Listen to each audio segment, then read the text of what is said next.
Good evening, ladies and gents, wherever you may be around the world, and welcome to Splendid Isolation History number 30, which is going to be about Edward the Black Prince, one of the most famous English princes and knights. To give people time to join the stream, as always, I'm going to start us off with a tune. Take up the white man's burden, send forth the best ye breed. Go bind your sons to exile, to serve your captives' need. To wait in heavy harness on flooded folk and wild. Your new God's sullen peoples have devil and have child. Take up the white man's burden, in patience to abide, to veil the threat of terror and check the show of pride. By open speech and simple, 100 times made plain, to seek another's profit and work another's gain. Take up the white man's burden, the savage wars of peace. Fill full the mouth of famine and bid the sickness cease. And when your goal is nearest, the end for others sought, what's love that heed and folly? Bring all your hopes to naught. Take up the white man's burden, no tawdry rule of kings, but toil of serf and sweeper, the tale of common things. The ports ye shall not enter, the roads ye shall not tread. Go make them with your living and mark them with your dead. Take up the white man's burden and reap his old reward. The blame of those ye better, the hate of those ye guard. The cry of those ye humor are slowly towards the light.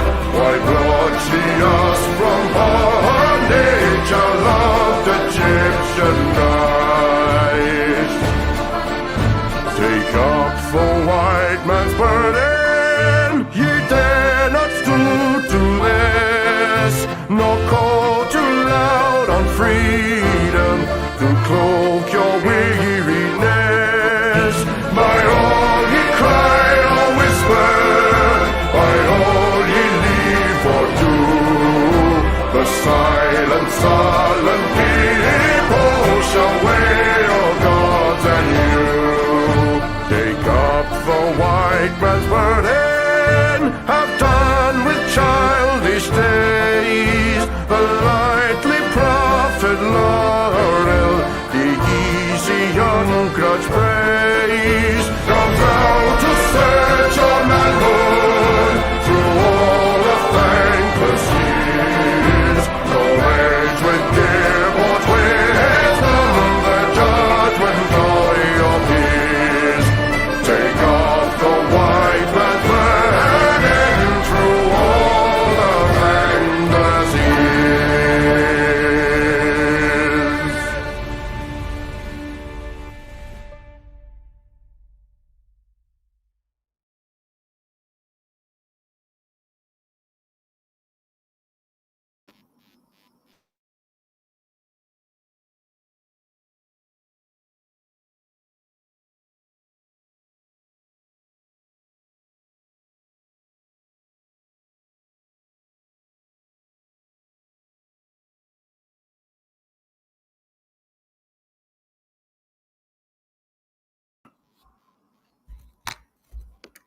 And that was, of course, the excellent Chris Gard. Forgive me, people, I'm afraid I'm having problems with my headphones. I'm obviously going to have to buy a new pair. Yeah, this stream originally was scheduled for Wednesday, and we postponed it because we did a special stream on the assassination and murder of Kirk. And I'm happy to say that they seem to have caught the scumbag who did it now. And hopefully, if he's convicted, he will be executed, because that's certainly what he deserves. Now, this is mainly Mitch's idea for a stream. Edward the Black Prince is an extremely famous English prince and knight and military commander. He was deeply involved in the famous battles of Crécy and Poitiers. In fact, he was in charge in the second of those battles. But he was nominally in charge of one wing of the king's army at Crécy when he was only about 16 years old, and fought extremely bravely, as I'm sure Mitch is going to explain to us. Mitch. Oh, where to begin? So Edward the Black Prince, I mean, like the nickname the Black Prince is one thing where in England we call him a Black Prince because he had dark hair, like dark curly hair and dark eyes, and apparently he also had an olive skin kind of complexion. So to our eyes, he would look like a dark British kind of phenotype, whereas in France he would be called Black Prince in the sense that black means dark reputation. For example, the Siege of Limoges, which was quite controversial for the Black Prince's reputation, as well as, of course, the Great Chevauchée of 1355, among other things. Like, because this chapter of French history, the Edwardian phase, up until the 1360s, when, or 1370s, I should say, when things somewhat go in France's direction, is one of the darkest periods of French history. A lot of it's self-inflicted, but we didn't. But we also inflicted a lot of damage upon the French with killing off a lot of aristocrats in battles like Crécy and Poitiers. And then, of course, the French had their famous Jacquerie moment where the peasants were turned on the nobles, and it had to resort to, some of Edward the Black Prince's lieutenants, like Jean de Grailly of Gascony and Sir John Chandos, to rescue the French royal family themselves from these marauding French peasants. So, to our eyes, yeah, Edward the Black Prince is very much the pinnacle of chivalry of the Middle Ages. He was one of the founding members of the Order of the Garter. He administered Gascony and was very much. There are faults with him, but generally, you could not fault the guy in terms of his moral compass, nor could you fault him in terms of his martial prowess. He would, it's a tragedy that he never got to become king. He died only a year before his father, Edward III. Edward III, of course, being one of our greatest kings in history, in my opinion.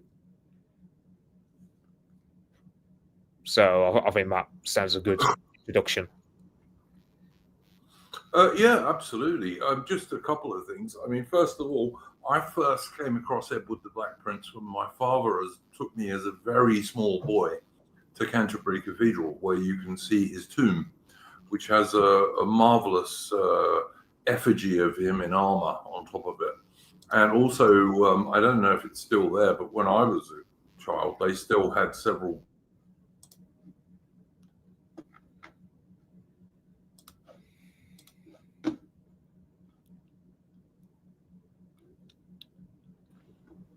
They still had several pieces of his actual armor on display above his tomb, which for a little boy like me was marvelous. Real knight in armor, which it is. And also, you mentioned a chevauchée, Mitch, and for anyone in the chat who doesn't understand, that's kind of a raid, basically.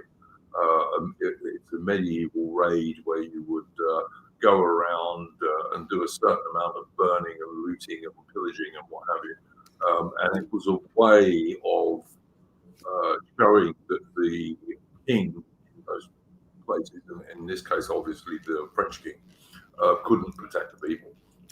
That's one of the reasons it was done.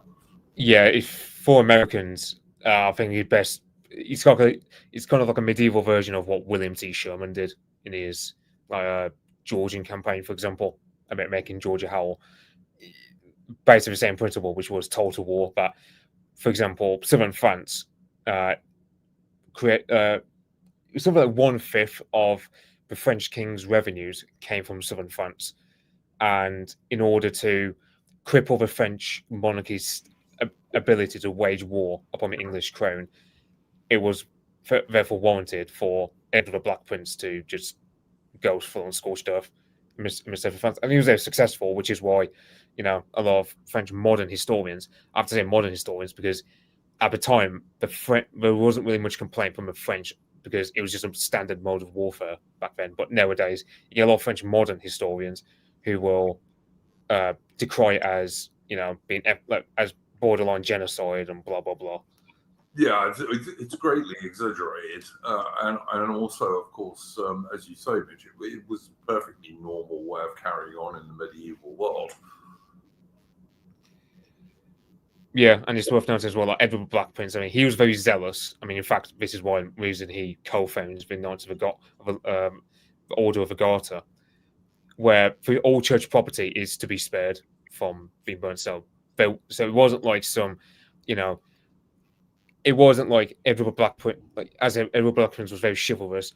There was no sense of wanton, loot, and plundering. It was only if you were either not connected at all to the English side, because some English aristocrats had ties with certain French noble families, and some property would be left alone in concordance with that, and church property would, of course, not be burnt. But yeah, and it's.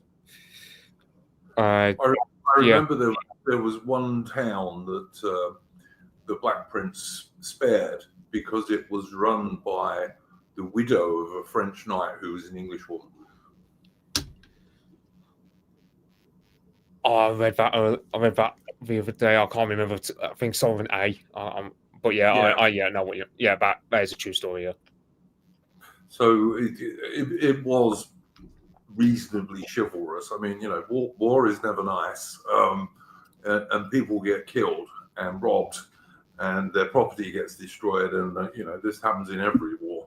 And we certainly can't say that modern warfare is any way, shape, or form nicer, because it's not. So Yeah, and so that's the sort of introduction to Edward the Black Prince. So I'll start off with sort of laying out the scene. So Edward the Black Prince is born in 1330 at the Castle of Woodstock, which is one reason. This is the main reason why Edward the Black Prince is also known as Edward of Woodstock. Mm-hmm. And he was born to Edward III, who at the time was only 17, and his young wife Philip of Hainault. Hainault being east of Brussels, I think it is, and somewhat like around Wallonia, like eastern Belgium, back neck of the woods, if I remember correctly. Yes. Yeah, and because the thing was, at the time, Edward III, he technically was king, and he became king upon the death of his father Edward II in 1327. However, in 1330, Edward III, not long after the birth of the Black Prince, he had to get rid of Roger Mortimer, his mother's lover, who pretty much, in de facto terms, he was kind of like a regent bordering on having kingly authority, because Edward II, he was killed off quite gruesomely. I won't tell the details of how he died, but he was known to be bisexual, and that was one of the main charges against him. Isabella, the she-wolf of France, or the Isabella of the film Braveheart, she's the main one who gets rid of Edward II, and she brings in her lover, Roger Mortimer. The Mortimers are Welsh Marches family, so they are they have quite a bit of a powerful army by English feudal standards. I think the death you were talking about, Mitch, probably involved the red hot poker, as I recall. Yeah, and the thing was, Edward II, he was known to be because there were figures like Piers Gaveston and Roger, what's his name? I forget the guy's name, but yeah, he was known to have favourites he was very close with. So a lot of historians can feasibly say he probably was a bisexual, because Which, of course, he was in those days was considered a sin against God. yeah. And Isabella of France, I mean, she resented that side of Edward II, like she resented all his supposed gay lovers, such as Piers Gaveston, as well as the second royal favourite, whose name I can't precisely remember. But yeah, so Edward II, he gets killed off quite gruesomely, and Edward III takes the throne. However, the real power at that time is wielded by uh, Isabella's lover, Roger Mortimer. And for the next 3 years, he pretty much just rules overrules Edward III. It was only after the birth of the Black Prince in 1330 that Edward III realizes he got to take action, because Roger Mortimer now sees the Black Prince, his birth, as a thorn, as a possible barrier to him taking all power, because he did have ambitions. He was very much into skullduggery, to say the least. So Edward III, his first major royal act is to get rid of Roger Mortimer. And of course, Edward the Black Prince, yeah, he has a pretty neat childhood. From the get-go, he was raised with the ultimate objective of succeeding his father. So he learns Latin, he learns French, learns Occitan, which is the regional language of southern France, spoken in Gascony, which at that time was part of the Crown of England. And it's quite different to French, yeah. Yeah, I think it's closer to Italian and Spanish than to French. So Okay. that yeah, and apparently that was Richard the Lionheart's favorite language, which I don't blame him for, because it's quite. I mean, it sounds quite nice because troubadours or troubadours, however you pronounce that word, like the musicians. That was an Occitan language was known for that sort of end of culture, because a lot of songs are in Occitan because it's quite melodic language. So it's kind of like how you think of Italians in terms of opera nowadays. Yeah, So the troubadours were noted because they wrote and sang songs of courtly love, not of lewd passion, but of courtly sort of chivalric love and all this kind of stuff. Yeah. Yeah, and so for example, you have Edward. So the Black Prince, at the age of 3 years old, he is given the earldom of Cheshire, and then later on, he's then invested with the lands of Wales, because of course he's a Prince of Wales.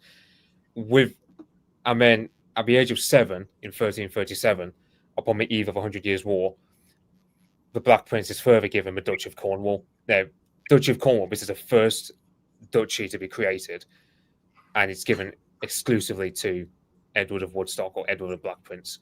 Yeah, the Prince of Wales is still the Duke of Cornwall, I do believe.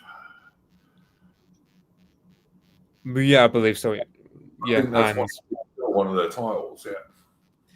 Yeah. So with this, he had of course been educated by his tutors, Dr. Walter Burley of Merton College in Oxford, and he would often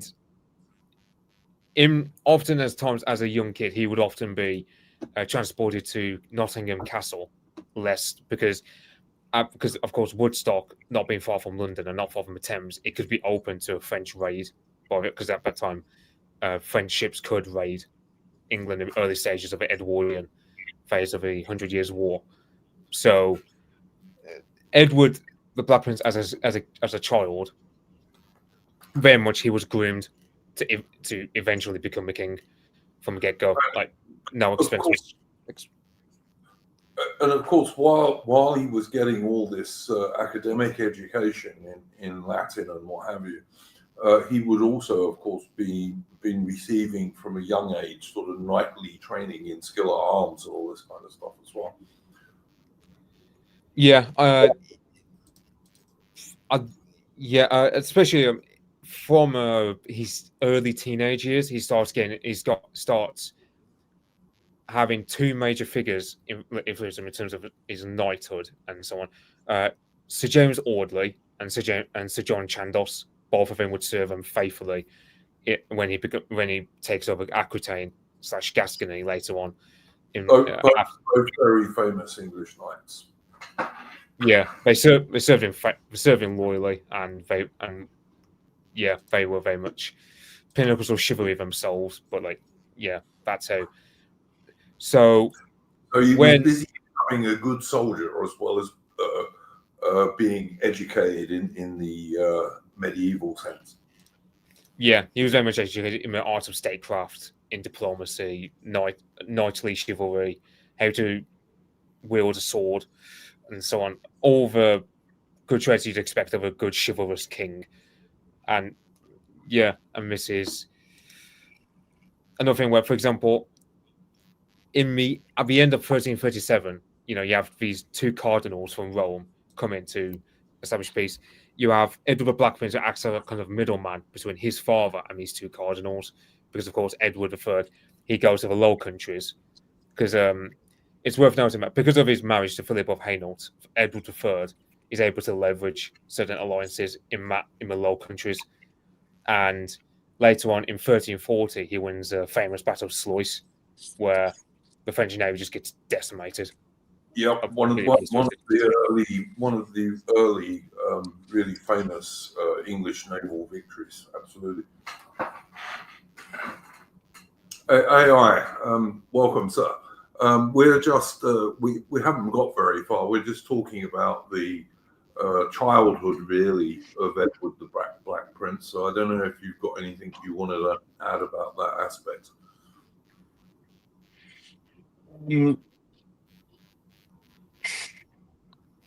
I know one of his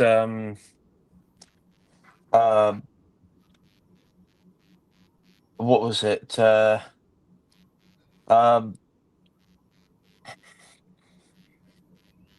only thing I know significantly is that Edward III, so his father, Edward III, created the title of Prince of Wales, and the investiture thing for Edward, and this was represented physically in a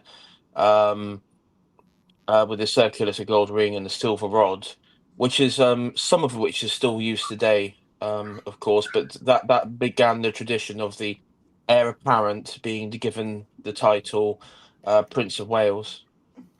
Yeah, we were also saying just before you joined us, AI, that he was also made Duke of Cornwall, and I think that's still something they do with Princes of Wales. They're generally the Duke of Cornwall, aren't they? Yeah, and weren't they also the Lords of Carmarthen or something like that, like Carmarthen Castle? He was also the Lord of Carmarthen Castle.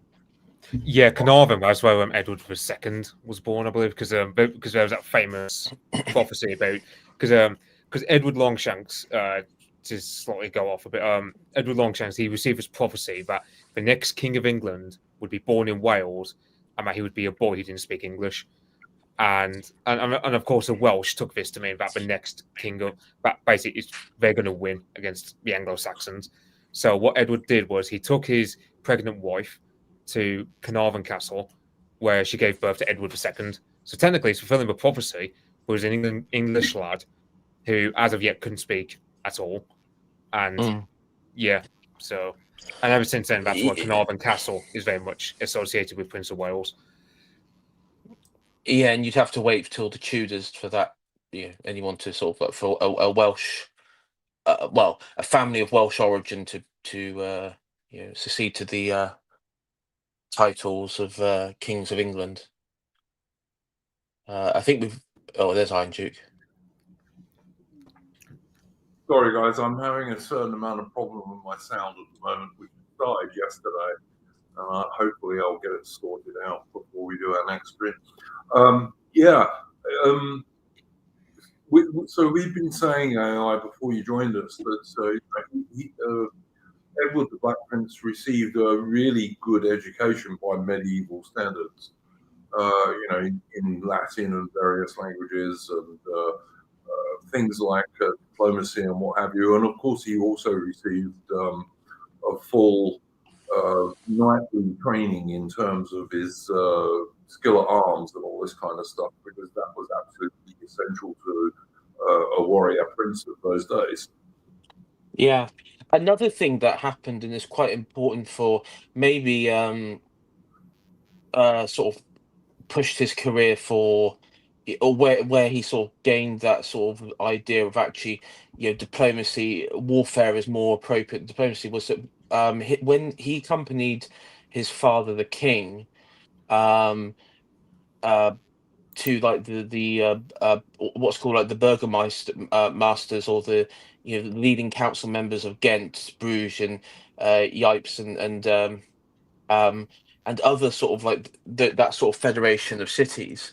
And this was for them agreement for them to accept um, uh, uh, Edward the Black Prince as their lord. But the leading proponent of this was Jacob van Artevelde, was murdered um, uh, around it. I don't know if it was at the orders of rival French factions or something. I don't know, but that put an end to the um, you know um, using the diplomatic process to gain those territories for the young prince. Yeah, that's one thing that becomes a common thing where the Black Prince, in his childhood years, Edward III tries to leverage Edward, like the Black Prince's eligible status for marriage as a means of marrying. So, 1 minute, in 1333, for example, the Black Prince is scheduled to marry one of the daughters of King Charles of France. Then that goes pear shaped when the House of Valois take over from the dying out Capetian, because of course the Hundred Years' War starts out with. So Edward III has a claim to the French throne through his mother Isabella, but the French, they claim, okay, House of Valois inherit through the male line, because the French conveniently put in what's called the Salic law. In other words, only male lines can inherit. So that cancels out Edward III as a son of Isabella. So that's what starts the Hundred Years' War.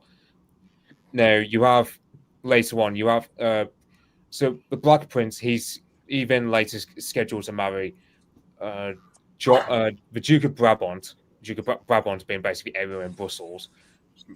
Scheduled to marry the Duke of Brabant's daughter in order to shore up Edward III's alliances with the Low Countries, because at that time they did owe fealty to the King of France, but because of Edward I's marriage, of course, to a woman from that neck of the woods, Edward III has a lot more leeway in diplomacy there. But yeah, the murder of Jacob van Artevelde kind of derails that. It just says like he was killed off by a mob because he was because he was excommunicated by the Pope.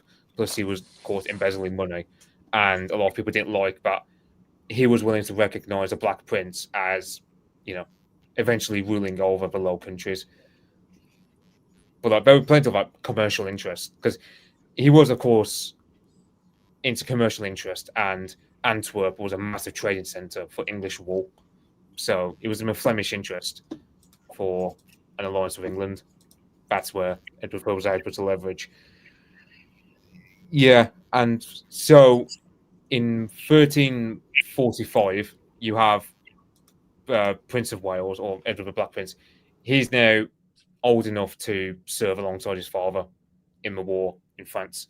And this is where he starts to furnish troops to fight alongside his father, Edward III, when King Edward later sails into northern France for what eventually becomes the Battle of Crécy. And he was 16 at this point, Mitch. Yeah, I think yeah, Black Prince. Yeah, 15, 16. Yeah. Yeah.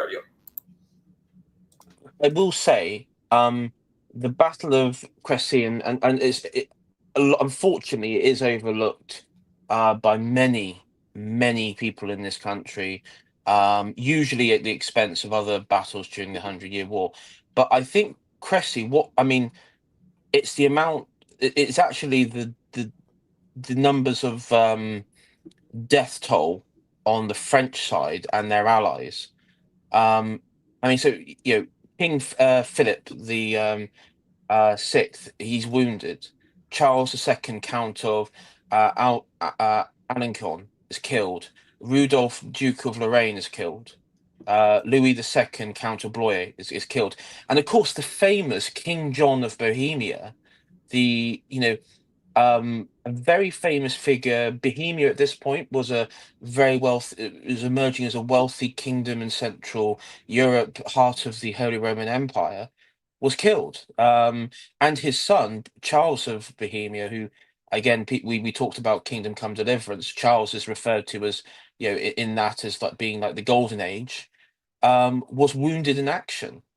And as Iron Duke's got on screen here, the death of John of Bohemia was such a momentous point in Europe. I mean, it would have dominated news in Europe for a long time.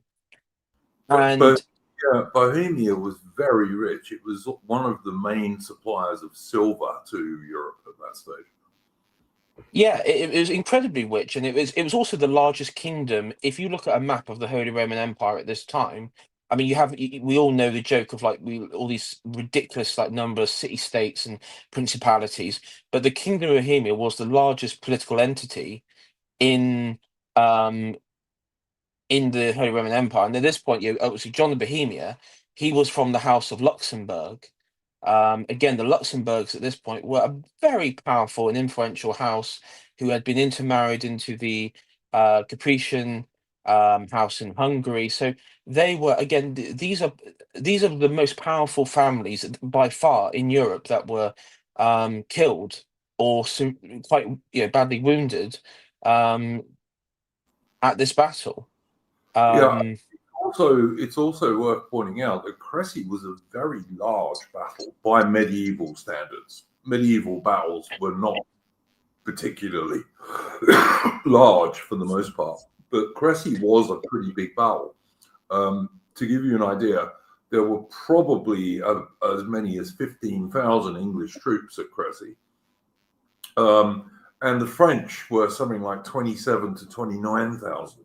So it was a very large battle. To give people an idea, Agincourt, which is probably more famous these days, there were only 5,000 or 6,000 Englishmen and perhaps 15,000 French.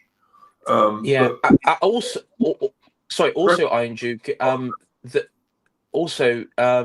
The French had Italian mercenaries, crossbow mercenaries with them.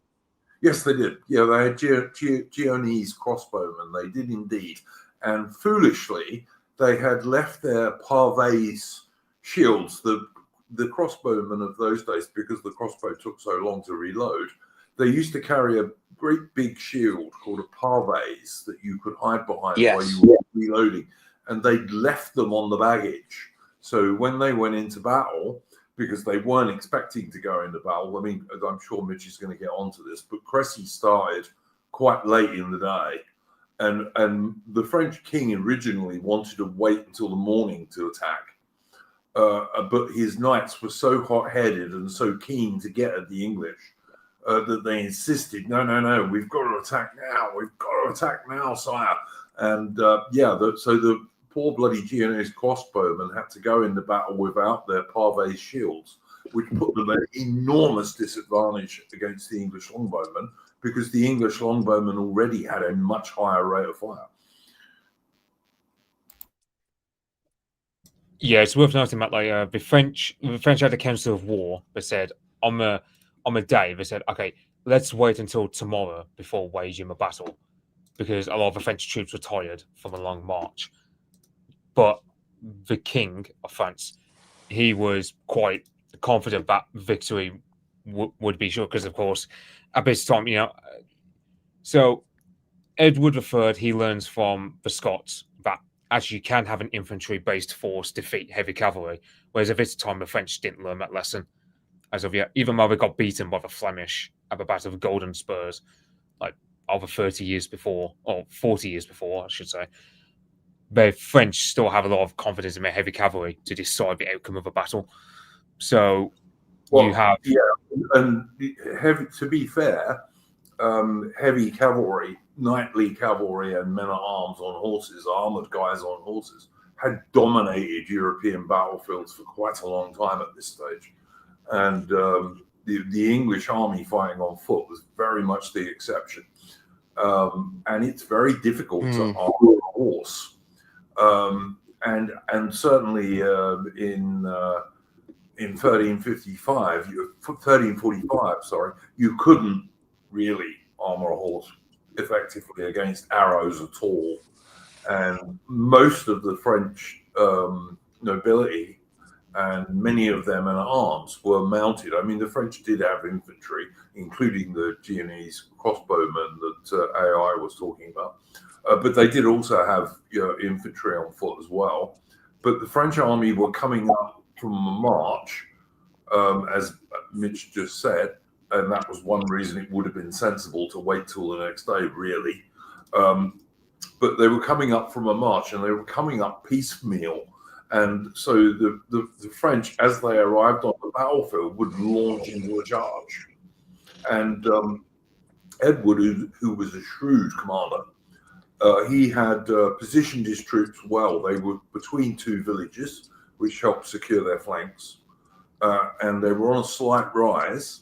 And also he had dug pits in front of the English positions, which would trap horses' legs and break their legs and this kind of stuff. And he'd also placed a certain number of stakes and things in front of his archers. So, and the French didn't really realize this initially. Yeah, I would also say it's worth noting that the stakes are also more effective because it was muddy, so the stakes could properly be secured. Because if it was dry ground, Mitch, I've heard two different stories about that. One story that I've heard, and I tend to believe it, is that yes, it did storm. There was a storm. There was a thunderstorm before the battle, but it had been dry for quite a long time. So how muddy it really was at Cressy is a bit debatable. Maybe it wasn't that bad, because if you've had like quite a long period of hot summer weather and then you get a thunderstorm, yeah, it might make things a little bit slippery for a while. But the sun came out again afterwards, and it had been dry. So it probably wasn't as muddy as, say, the field at Agincourt was, for example. No, I wouldn't have thought so. Because, as you said, when you have the hot weather and then you have a bit of a shower and rain, the Earth can't absorb it, the weather, the rain, that is, the water, that quickly. So, I mean, the only thing is maybe it was a bit slippery, or like on the grass, or it might be a bit slippery in some places, but it wasn't like you're drenched in mud or anything like that. No, it wouldn't have been. Don't think Passchendaele. It wasn't like that, I don't think. No. I mean, one thing I would also mention, when the French army, because you mentioned that it was quite late in the afternoon that they advanced forward. One thing they did display at the front of their force was the Ori flame, Orange flame. the orange flame, which basically is a signifier that to the enemy, to the English army, that they have no interest in taking any prisoners. Yeah, it basically means they're going to kill everyone they capture. Yeah, absolutely. Yeah. So the reason why the English capture it. So. If I remember correctly, Iron Duke, when he's captured, he actually, I don't know if it's this one or Poitiers, but isn't it like he actually, maybe it's Poitiers I'm thinking of, but there's like, he grabs his son. It was captured at Poitiers as well. The sacred Oriflame banner, we managed to capture that twice in 10 years.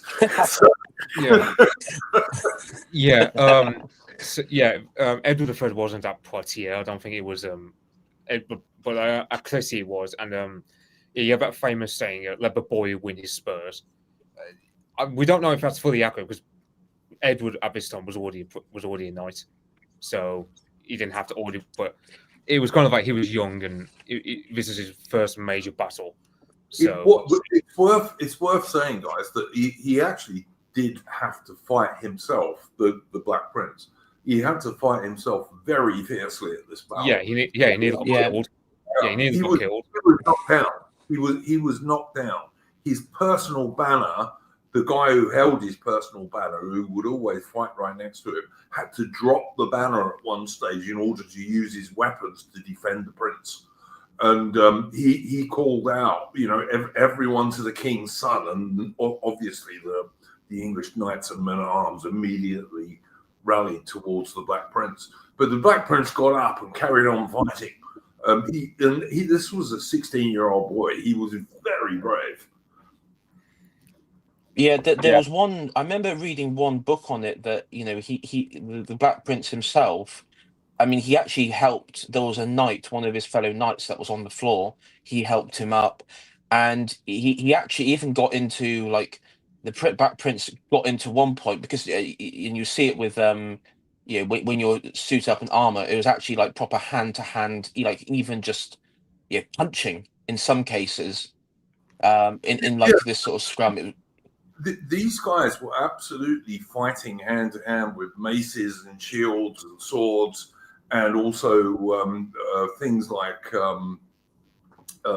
poleaxes, which could absolutely, because there were not many ways through the armor, you had to look for gaps in the armor, like under the arms, through the eye slits, and this kind of stuff. So very often the best way of killing an armored enemy was to bash him with something really heavy and powerful like poleaxes. And so this was nasty fighting.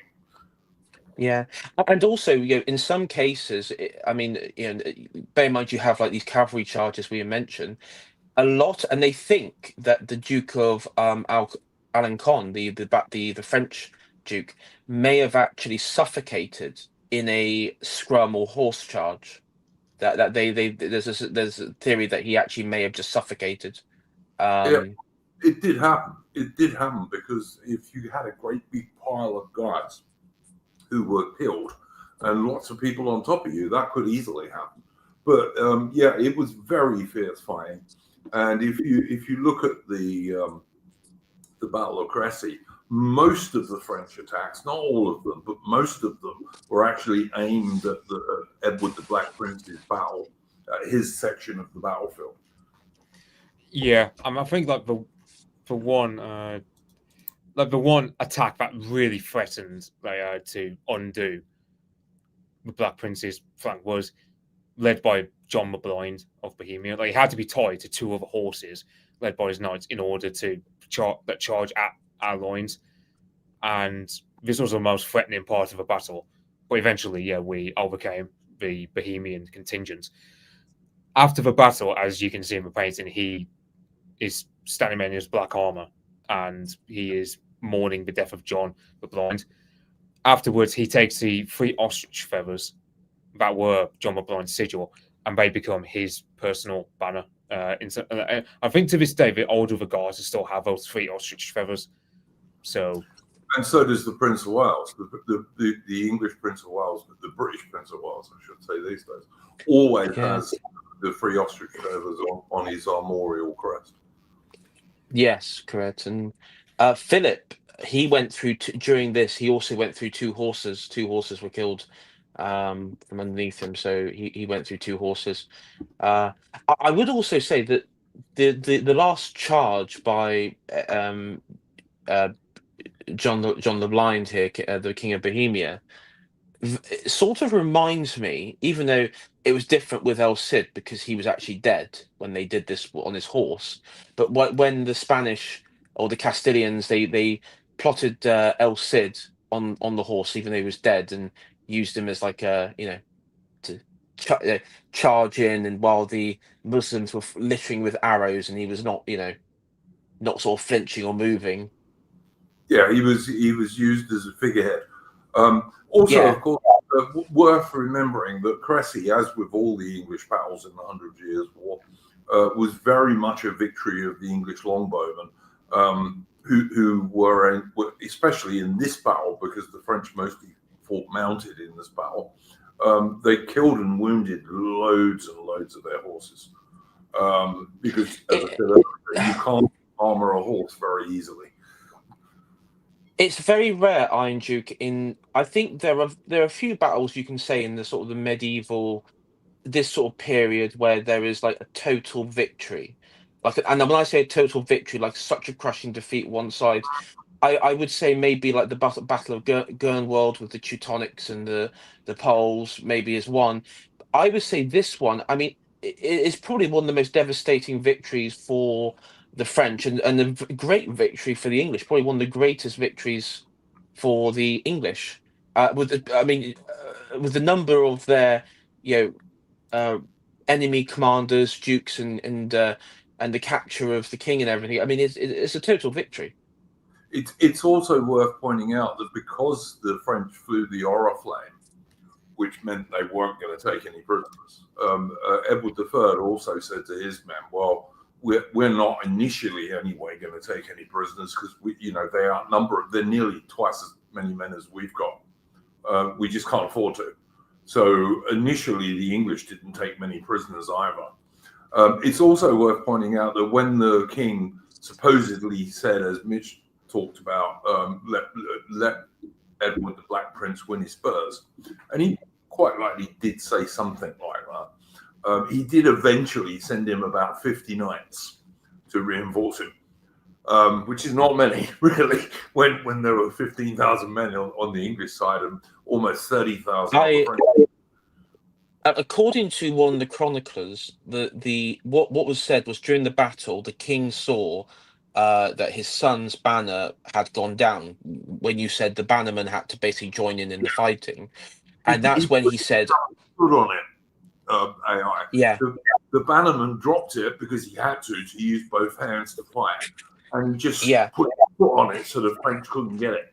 So what's interesting though is the chronicler says that the king saw it go down, thought, and that's when he sent like the extra knights there. But as soon as as soon as he said that, apparently they said the banner he brought the banner back up, and then he was like, "Okay, no, my son's fine. He's good. He's got this. He's fine." But he will still get the reinforcements, which he did. He did still have. But yeah, it was like in that moment, and the thing about let him get his spurs and everything. Apparently, that's what some of the courtiers said. That was, I mean, I don't know if that's like word for word or paraphrase, or he said it in a jokingly manner because But there was that moment. I mean, of course, he wouldn't have let his son and heir die on the field like that or anything like that. So, listen, the prince was fighting in the front line. He was fighting hand to hand, absolutely, with the French. So the king knew very well that there was, a reasonable chance he could get killed. This is I'll probably what I say is I don't think if he thought that his son was going to be totally overwhelmed and it was going to be a bloodbath, I don't think he would have put him like that's why he sent the reinforcements. He was like that's why he sent the reinforcements. He sort of knew that he didn't want it to be like overrun is what I'm trying to say, Andrew. Oh yeah, no, of course he didn't want him to get killed, but the point is, if you were going to be a warrior prince and a warrior king in the medieval era, facing death in battle was just a normal thing. It's what you did. And in fact, if you were a knightly king and prince, like people like Edward III and Edward the Black Prince, it was kind of the central reason for your being. That's what knights did. They fought in battles. That's right. They fought in battles and protect the peasants that they serve, or sorry, protect the peasants that serve them. If they were good knights, and Edward the Black Prince had an extremely high reputation when we were talking about this. He was considered one of the real.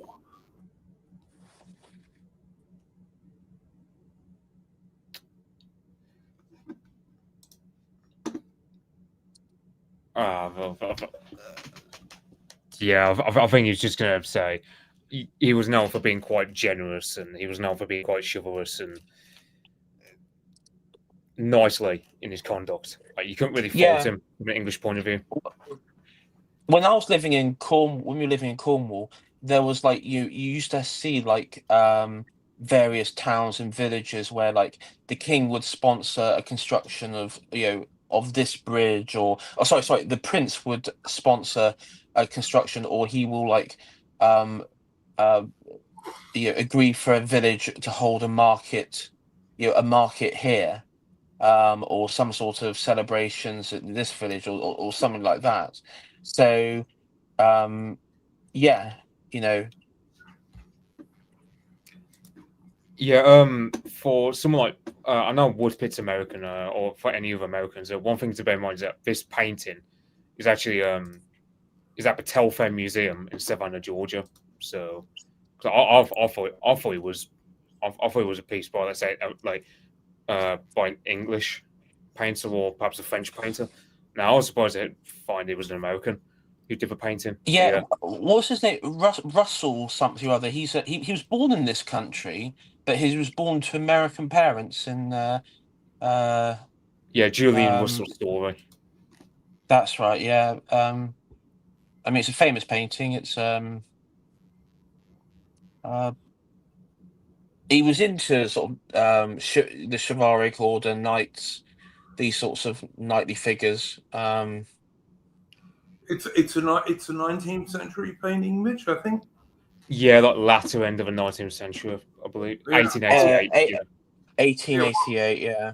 But bear in mind, in that era, in the 1890s, America was still run basically by its original British people who founded it. Unlike today, but it was at that stage.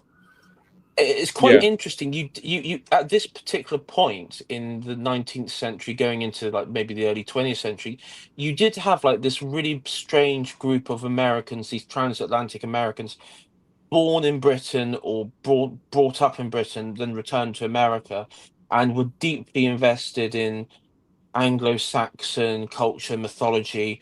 I mean, I've talked about uh, Robertson Jeffers, for example, who was a writer, poet, and everything. Similar thing, brought up in that sort of. I think he lived in England or visited England, lived in England time, but returned to America. And there's others as well. It's quite interesting in that, in many ways, it's reconnecting with their Anglo roots. It's a time where even back then, I mean, we joke about Bill the Butcher from Gangs of New York, but that was for a lot of Americans a sentiment where your non-Anglo Europeans migrating to America were seen as sort of ruining the country, and that America is an Anglo-Saxon nation, it's an English nation. It's in terms of history from that era, chaps. It's also worth pointing out that in 1898, when the Spanish-American War broke out, Britain was the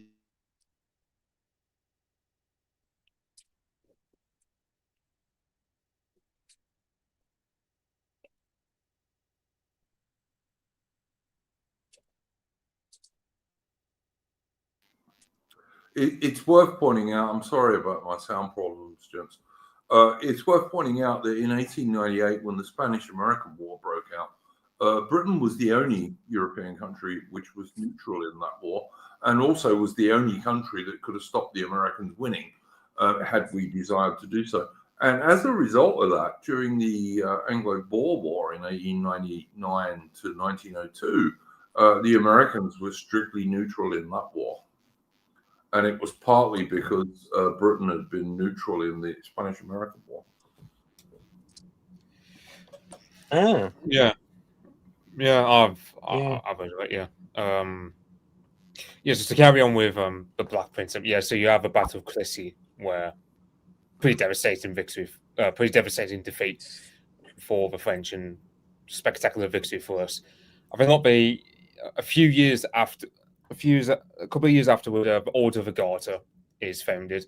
This is where St. George started to be patronised officially, because in 1190, about eve of the Third Crusade, that's where you get the City of London to get its flag, the St. George's banner as we know it. But it isn't until 1348 that St. George's officially made the patron saint with Order of the Garter. I mean, It's quite funny because during the battle, you would have seen quite a few St. George's flag on the French side, especially with the Genoese crossbowmen being that was their symbol of the Genoese state. So that's just a side bit to add. Just a couple of things, guys. First of all, it was known that during the Third Crusade under Richard the Lionheart, English warriors most certainly did use St. George as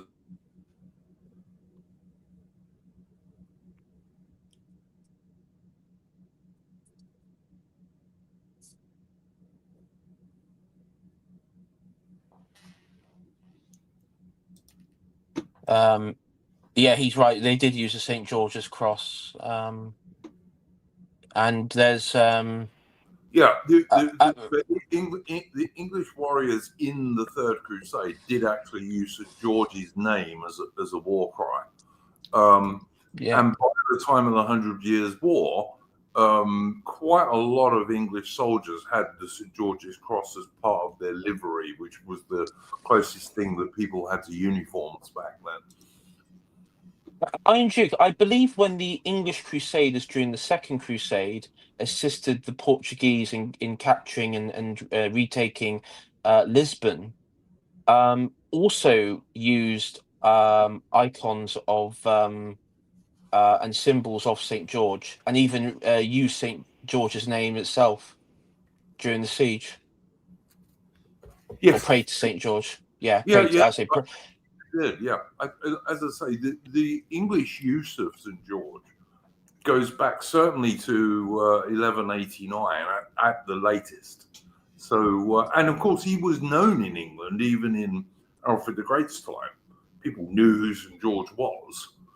He was a Christian, Greek-speaking Roman soldier from the late Roman Empire.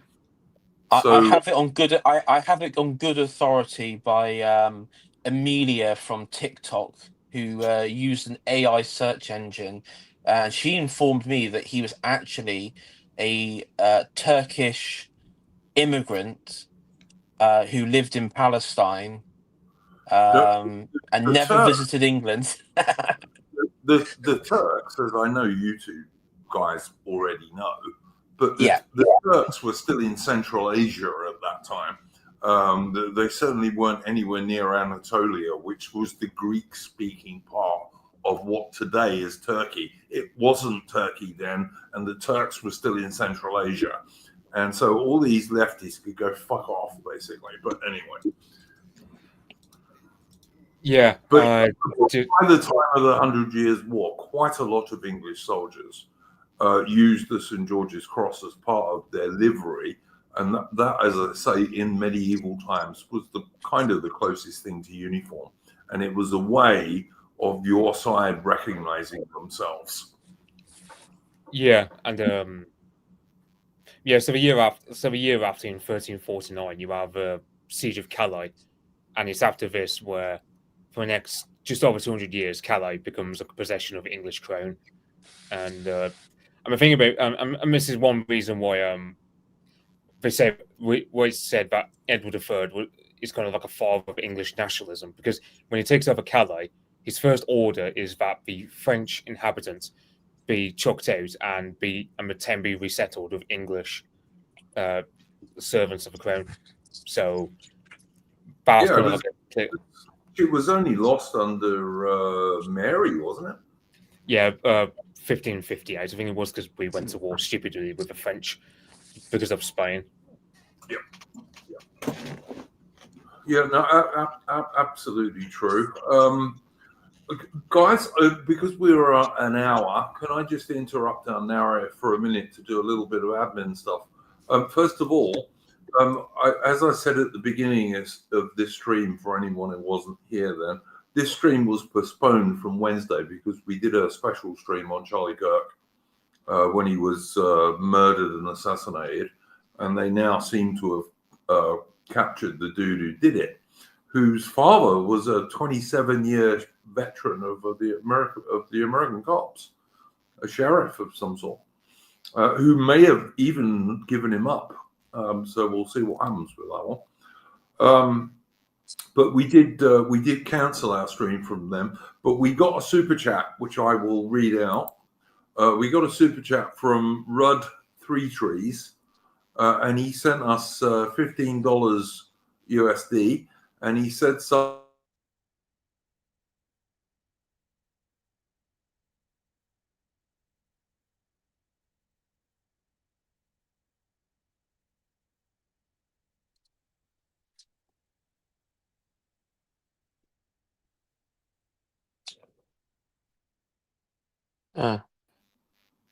I do apologize for my sound issues, guys. I'm going to try and sort that out. I can't do much about it now. It's 7:30 in the morning. But yeah, I will try and sort these issues out before the next stream. But I just wanted to read out the super chat we got from Rod Freetrees, who sent us $15 USD and said, "Some support. Very sad what has happened to Kirk. Prayers to his family. I'm exactly on the border of countries. Half my farm sits counties, and half my farm sits in Devon and half in Somerset.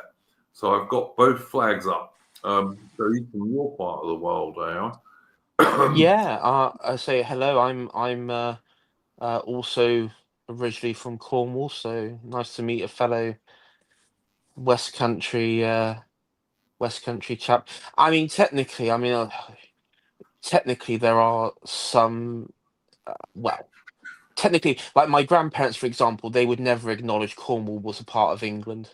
They used to say over here, yeah, one side of the Tamar is Cornwall, the other side's England. They wouldn't even call it Devon. They'd just say England, Cornwall. I really like Cornwall. It's a very beautiful part of the world, and one of my two favorite parts of Britain. But anyway, thank you, Rudd Three Trees. Your support is very appreciated.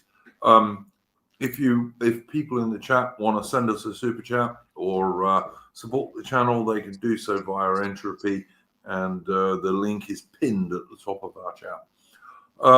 Okay, Mitch, would like to carry on with the story of Edward the Black Prince, particularly after Cressy and before Poitiers? Yeah, so from 1350 to 1355, the 100 Years' War was suspended because of a Black Plague, the Black Death, that travels around and kills off a third to a half of our population in England, for example. And in France, it also carries on its damage there. One of the casualties of the Black Death is Edward's younger sister, Joan, who was meant to marry the King of Castile, Pedro, who later features in the Black Prince's history for the Spanish expedition. But yeah, so 1355, Jean de Grailly, he was the senior knight of Gascony. He travels to London and he's going to the Black Prince himself saying, "Can you help us with the French, because they keep raiding all over Gascony. They are chipping away at our defences, and we can't hold them. We need someone like the Black Prince to deal with that." The French were led by Jean of Armagnac, who quite a competent guy. He was very much giving the Gascons a massive headache, to say the least. And yeah, this is initially Edward III vetoed it. He didn't want to see Edward the Black Prince possibly endangered on what he thought was a small issue. But later, the Black Prince, he goes there with his retinue, so men like Sir James Audley and Sir John Chandos.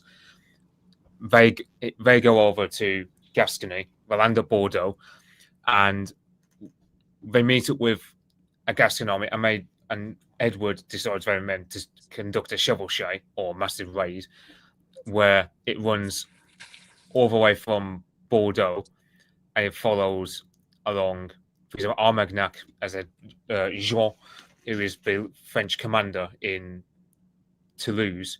That's the French headquarters for the Southern French Army. So you have this massive raid that just conducts along. around this area, where the Avis and Ariège rivers, there was like a daunting crossing where it had to take a few days for 5,000 men under the Black Prince to cross. Now, if the French had attacked at any point during that river crossing, the Black Prince would have been undone. Like he would have lost at least half his army. But Edward calculates that the French underestimate the English capability of crossing these rivers, because the French are thinking, well, we couldn't cross it, therefore the English can't, and well, it ends up really pear-shaped for the French when we actually do cross the rivers, and we storm past areas like Montgiscard and Carcassonne before eventually coming across Narbonne. Narbonne is the only real spot where there's actual serious resistance, because everywhere else along this path, it's just there's not really much resistance. Jean holds up in Toulouse because he outnumbers the Black Prince, but his troops aren't good quality. He knows he would lose in a full-scale battle against Edward's nimble, quick force. So he just has to sit by impotently as Edward just torches everything. Pretty much, I mean, Armagnac. On his way back from Narbonne, he goes through Foix. There's a lord there by the name of Gaston Febu, who is a rival of Jean of Armagnac, and the Black Prince actually gets on well with the guy, so much so that later on he is able to leverage that, because when after the Toujours Brittany, you have Gaston, he has personal animosity with Jean of Armagnac, and the Foix region starts to, like, for example, there's inter-conflict between Foix and Armagnac, which undoes a lot of defensive strategy in the south. And yeah, I'm personally like they get on really well. So, as I said, the river crossing here, Ariège and Avis, they go pretty well. Again, Jean just doesn't bother sallying out of Toulouse to harry Edward's army. So they make good their journey back to Rieux, which is like a Gascon castle, and Montgalon. This is where the Great Chevauchée comes to an end. And yeah, so this overall area, for example, of southern France contributes something like 1/5 of all French tax revenue that goes to the king. After what the Black Prince has done, it's more like 1/20th. And it comes to a point where this entire area, like areas like Armagnac especially, they have to have a massive tax relief for decades to fully recover from what Edward the Black Prince's Chevauchée had done. So it's safe to say mission accomplished.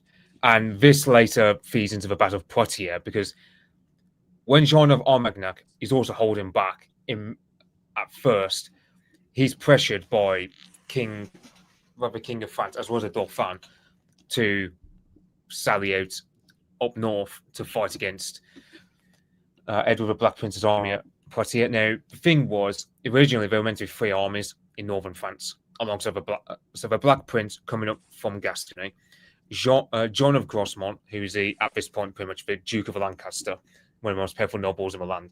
He lands with an army in Normandy, but the king and Dauphin, they are able to block his advance, and he's forced to go a different route. He manages to meet up with Edward the Black Prince around Poitiers. I forget the precise name of the place where they do meet up, but yeah, they meet up. Poitiers. Edward III himself, he was meant to meet up with the other two in the west of France, around the Anjou area, but he wasn't able to set out because the winds just weren't favourable to him, and also he had to deal with French raiding along the southern coast. So, and also, that raiding was done by a Franco-Aragonese fleet. So, and the thing was, a Castilian alliance that was meant to shore up against this Franco-Aragonese force fell through, as I said, because of Joan, younger sister of Edward, sadly dying because of the Black Plague. So that's why Edward III wasn't able to join his son and John of Grosmont for Poitiers. But yeah, Battle of Poitiers, Yeah, Oh, it was. could I? Sorry, Mitch. Could I? I was going to say with the start of Passaporte, probably one of the greatest moments of a commander was when one of his men in his retinue saw the size of the French force, and he said, "Sire, we have to withdraw. We're outnumbered," and he was sort of panicking. And it was according to the chronicler, um, that Edward the Prince struck this um, member of his retinue and basically called him this coward, this reckless coward. Do you think? Do you? Do you think what was it that I can be defeated while I'm still living or something like that? So He called him a cowardly dog, I do believe, and said, cowardly dog, yeah. do you think I can be defeated while I still live?" Yes, that's right. And struck him. He struck him as well. It was like, yeah,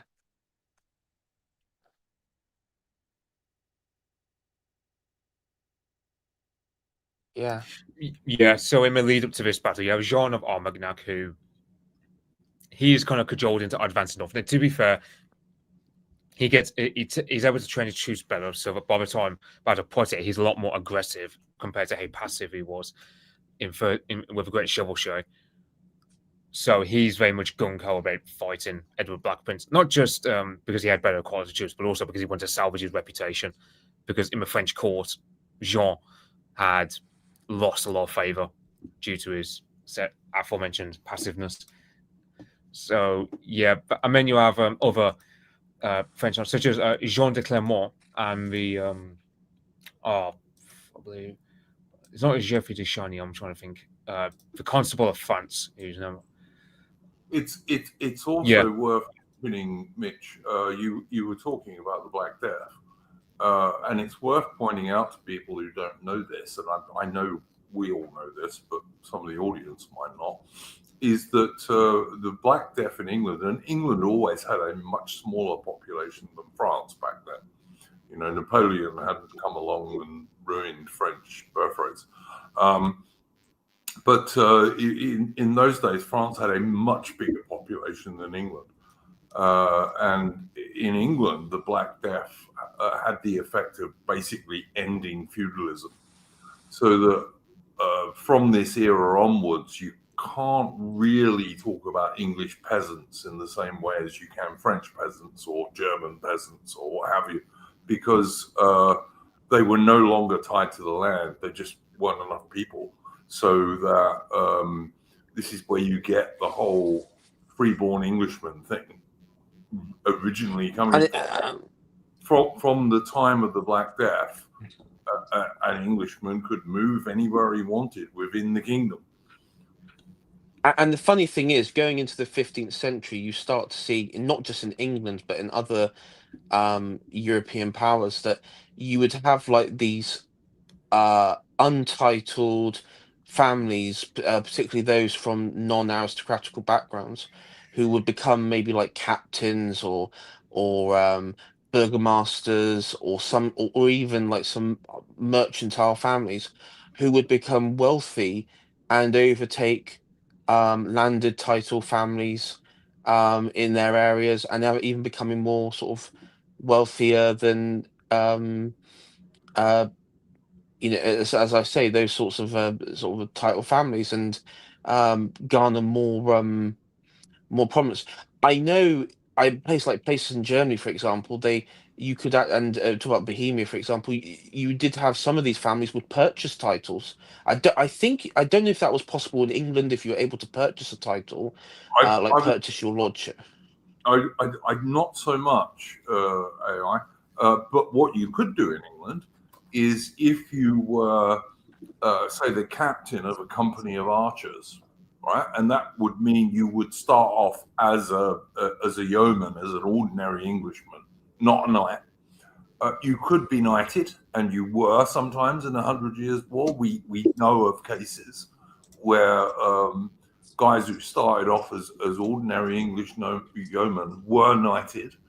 and then became knights. Basically, that was possible in England, but you could only do that if you were skillful and lucky and brave soldier. Basically, Yeah.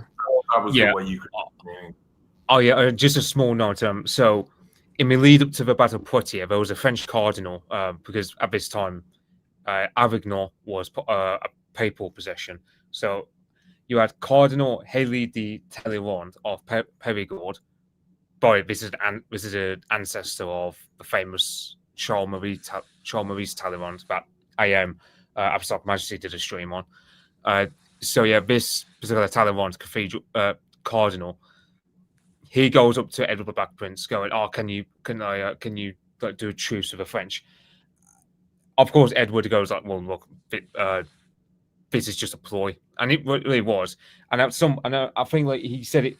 I don't know if he said on the field of battle or the night before the battle, but he said with his lieutenants, "Well, the Pope has proven himself to be a Frenchman. Let us hope, therefore, that Jesus proves himself to be an Englishman." Yeah, that's quite famous, actually. Yeah, Mitch, that's quite famous. You know, the Pope is a Frenchman, but let's hope in battle that Jesus Christ shows himself to be an Englishman. So yeah, that's entirely true. Yeah, I mean, if people ever watch that film, A Knight's Tale, that's basically where the reference, because you got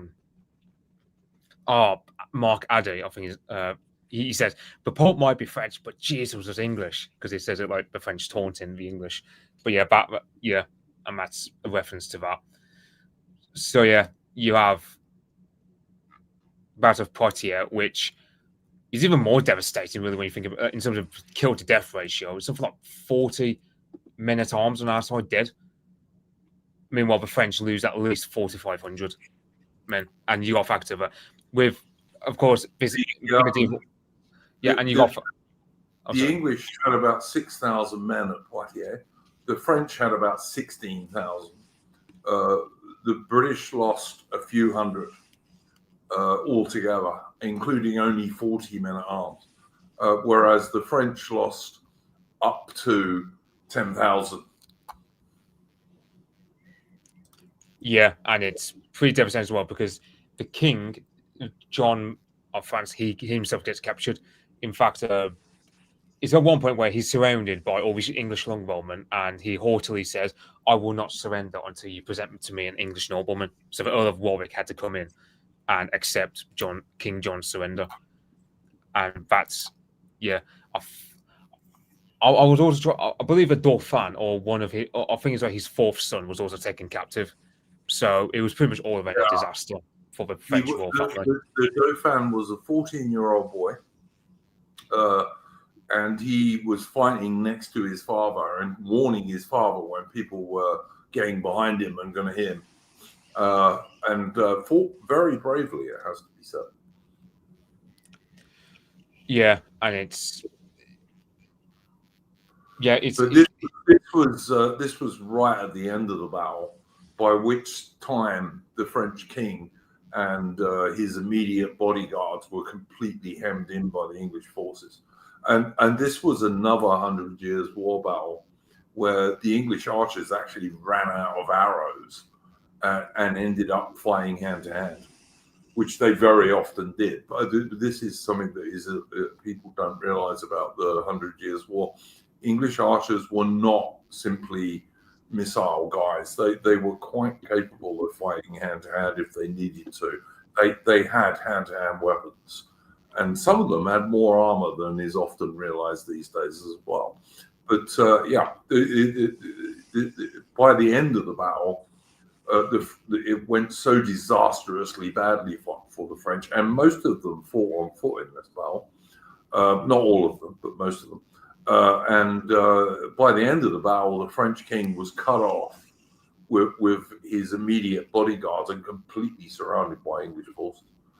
And as I say, the French started off with 16,000 men against our 6,000.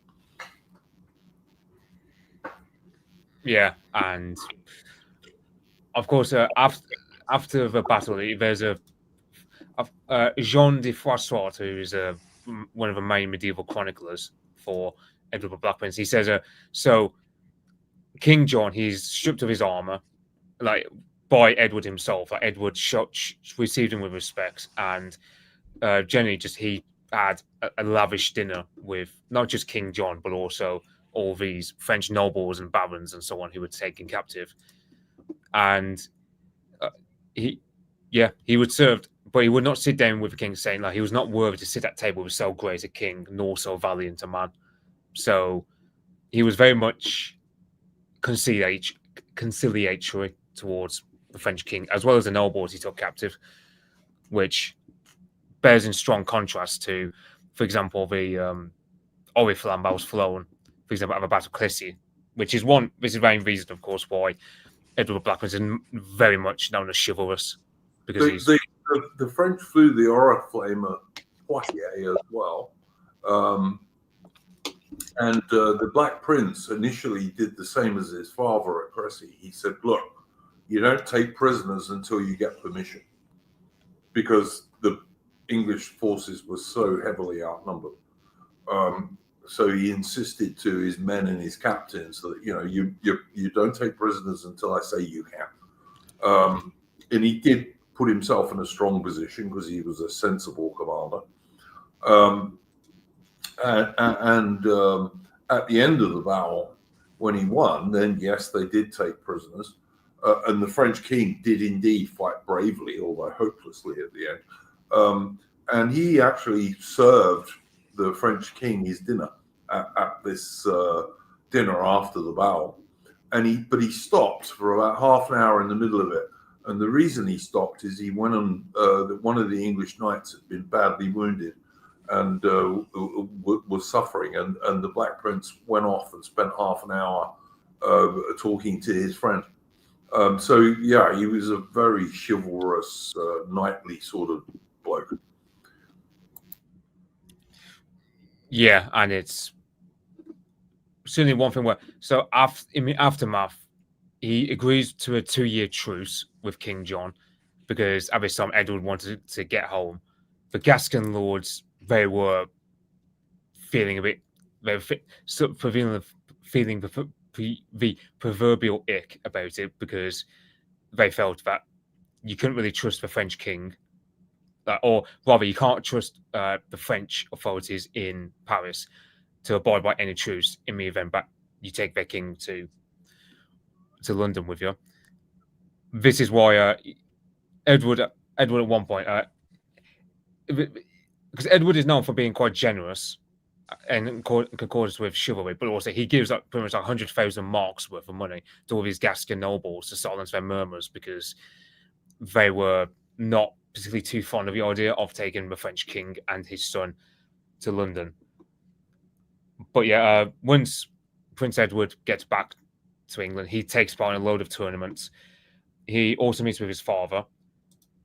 Now, one thing King Edward III does is he has his lavish dinner set up where you have on one side King John of France, and on the other side, opposite him, is King David of Scotland, because King David of Scotland was taken captive just after Crécy at the Battle of Neville's Cross, because he thought he could take over northern England, but that went pear-shaped for him. So Edward III, in a way, he was at his apex at this current moment of the 100 Years' War. He had the kings of France and Scotland just as his prisoners beside him at the dinner table. And yeah, Edward the Black Prince also, he was also his sort of chivalric apex. And very much, for the next couple of years, he largely just takes part in tournaments. He enjoys himself. A lot of the money he gained in that campaign with the Chevauchée and the Battle of Poitiers, a lot of that money is just blown away on festivities and tournaments. Because this is one thing that really, it's one thing where Edward, it's kind of like he's a victim of his own success, where he's very generous with the money he gets, but that he's spending a lot of the time ends up overwhelming how much money he gets on a yearly basis. So there's often tensions between himself and, for example, the Englishmen of Cheshire, who feel squeezed for every penny they've got funding the Black Prince. in terms of his military exploits and so on. So there's always a tension between the Black Prince as a military mind, but also as a chivalric knight dealing with tournaments and festivities and feasts. And then he's also given like these really extravagant like chalices, for example, to some of his sisters when getting married to European royalty. So, yeah, after that, in 1359, you have this Reims campaign where Edward III and Prince Edward they sally out of Calais to march for Reims, because Reims, of course, is the seat of French royal power. Like Paris is a capital, but for any French king to be seen as legitimate, you have to hold Reims. The campaign goes rather pear-shaped towards the latter phase because there's this massive thunderstorm, and this is seen as a bad omen for Edward III and Edward Black, because of course these two men are very zealous in their piety towards God, so they believe that God at this point has turned his back on their cause.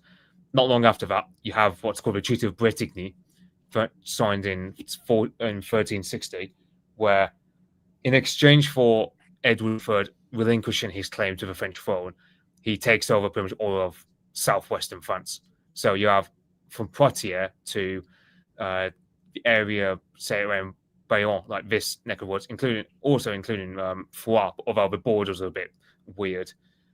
Basically, you just have like, I'd say 40% of France at least just taken over. But also standing from Poitiers, nearby the Loire Valley, all the way down to the French-Spanish border. It almost takes the English kings back to where they had originally been when William the Conqueror took over England. Yeah, I think Edward III, he also expanded the area around the Pas de Calais. So that was all. But yeah, because of course Calais was a strategic interest because it shared a border with the Low Countries, which are a massive market. It's interesting, Mitch, because as you mentioned earlier, lots of the English wool trade, which was the foundation of English medieval wealth, went through what today is Belgium, which of course didn't exist in those days. But it went through the area of what today is Belgium.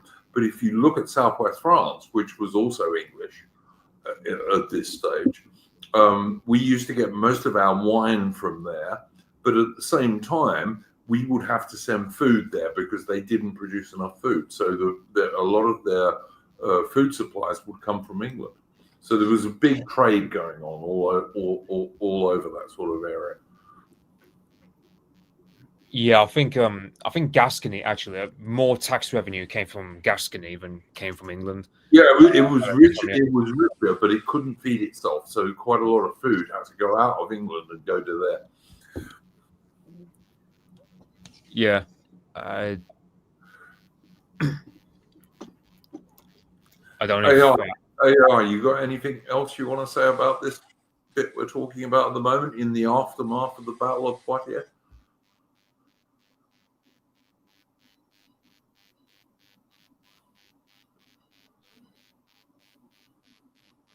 What's your picture, Mitch?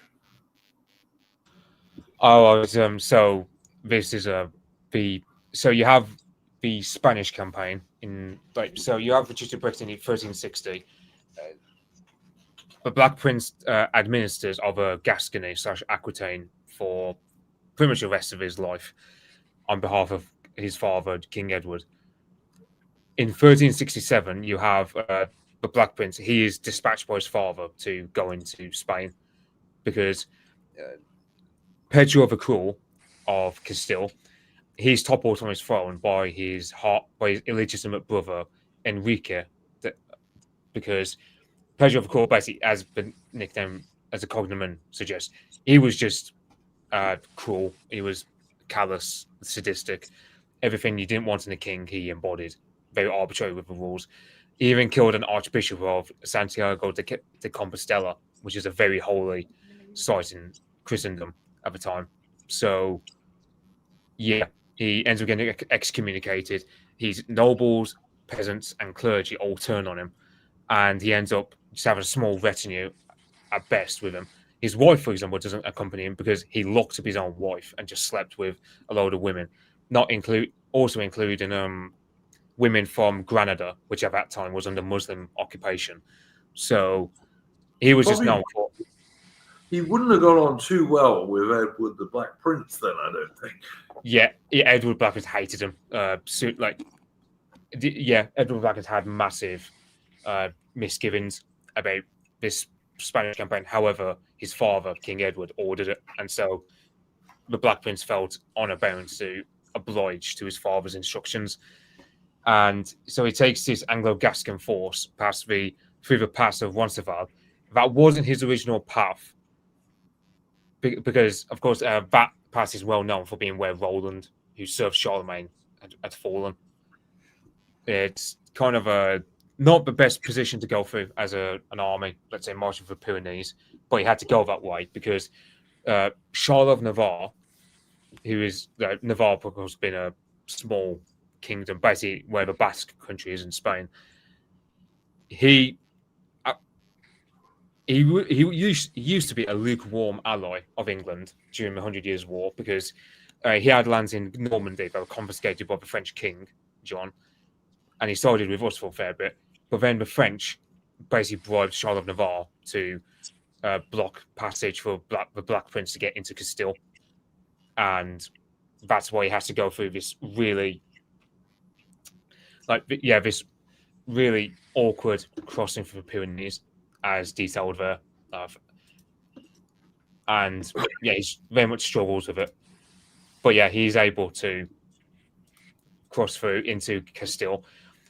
This is where you have the Battle of Nájera, where Enrique gets decisively defeated and Pedro is put back on the Castilian throne.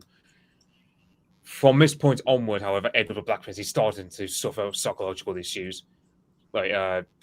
People of the time would say he essentially died of a sense of melancholy because he felt that with assisting Pedro the Cruel, he felt that he was committing sacrilege against God by helping this sadistic madman of a king get back into the throne. Mitch, do you have a picture of the Black Prince's tomb in Canterbury amongst your illustrations? I forgot to post it. Hold on. Not for now, mate. I'm just thinking. Could maybe end on it, you know. But yeah, he was an honourable man. I'm sure he had his faults. Apparently, he had a pretty quick temper. And as you said earlier, he was noted for spending quite a lot of money. Like he was one of those guys, I think, who worked hard but also played hard, which in the medieval era was things like tournaments and what have you. So, you know. Yeah, so that's the thing. And it's like the Gascons weren't fond of this military expedition into Spain because they felt, okay, while he's there, what happened? What stops the French from attacking? Because the French were plotting to restore Gascony to their crown. The French are always plotting, Mitch. Come on. Yeah, it was a matter of. But the thing was, so after the Battle of Poitiers, the French go through a period that's very traumatic for their history of a Jacquerie, which the Jacquerie was essentially the peasants turning on the nobility, and it was quite vicious. The only reason why the French noble royal family, for example, weren't all killed off was literally because of Sir John Chandos and Jean de Glailly, two men on our side of the 100 Years' War, literally going to rescue them at Meaux, or Meaux, however you pronounce it, which is a French royal residence at the time. So it was a matter of, this was just a really humiliating time for French history. And it took them a fair bit of time to recover from that. It was only towards the latter end of the 1360s they were starting to plot to get back Gascony to their crown. And one way they did that was through proxy wars, such as this Castilian civil war that Edward is now having to directly take part in. Enrique is supported by the French, so it's kind of like, well, he has to at this point. I know that before the Battle of Nájera, there was one of his lieutenants, like 500 Englishmen were like very much scouting ahead of the main army. They were surrounded and cut off and then annihilated by the French and Castilian forces. One of those, like the main commander, I believe, his name will come to me in a minute.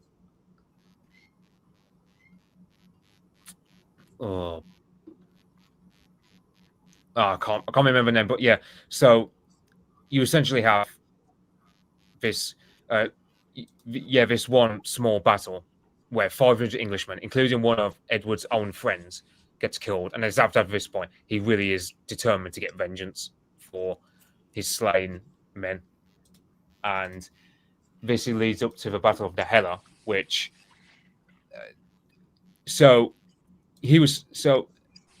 with the English forces, first of all, we outnumbered them. So the Franco-Castilian force was around 4,500. Edward the Black Prince was commanding around 10,000. Of whom 6,000 were mercenaries.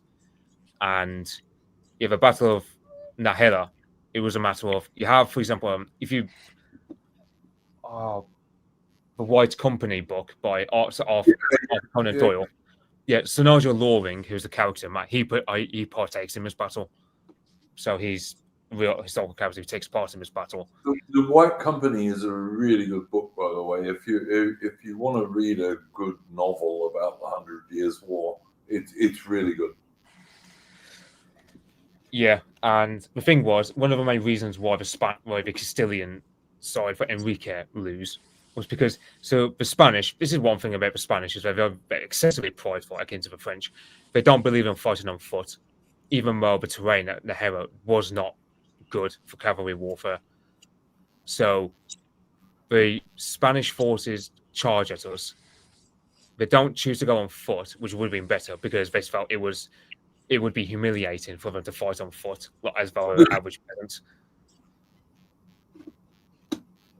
It's pretty humiliating to die, really, but all right.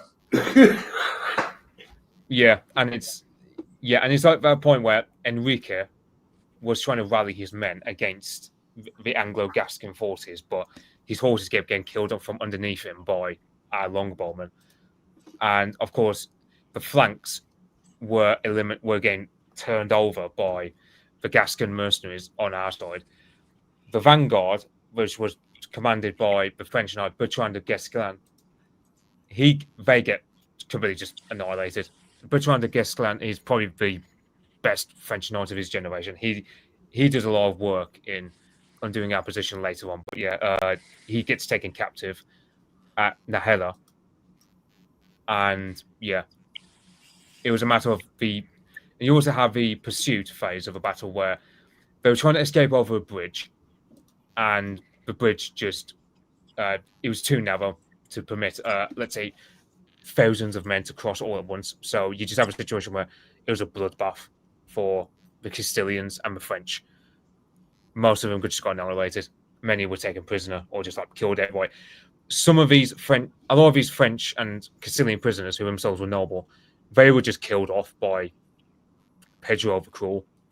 Edward the Black Prince, he was bollocking the guy, going, "What are you doing? Like, these men are captives. They are to be ransomed." But Pedro just kept stabbing them. He was like an excited child, apparently. He got his nickname for reasons, obviously. Yeah, he delighted in slaughtering people. He just loved killing people and stabbing them with knives.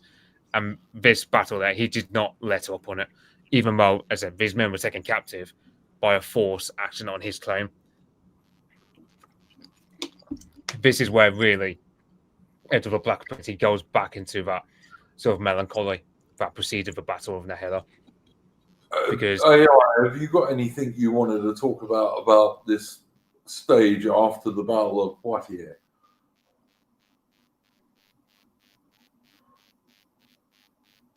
Not sure if AI is there. Maybe he's AFK. No, he should be there. Well, we can't hear you, AI, if you are there. But anyway, Mitch, would you like to finish the story of Edward the Black Prince?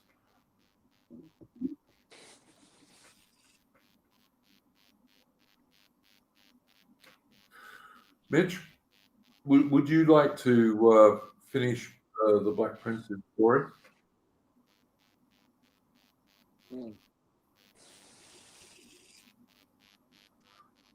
Don't know what's going on with our sound at the minute, chaps. You're muted, Mitch, at the moment.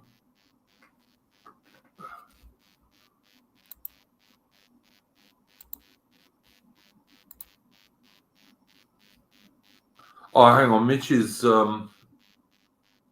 possibly AFK. I'm not sure.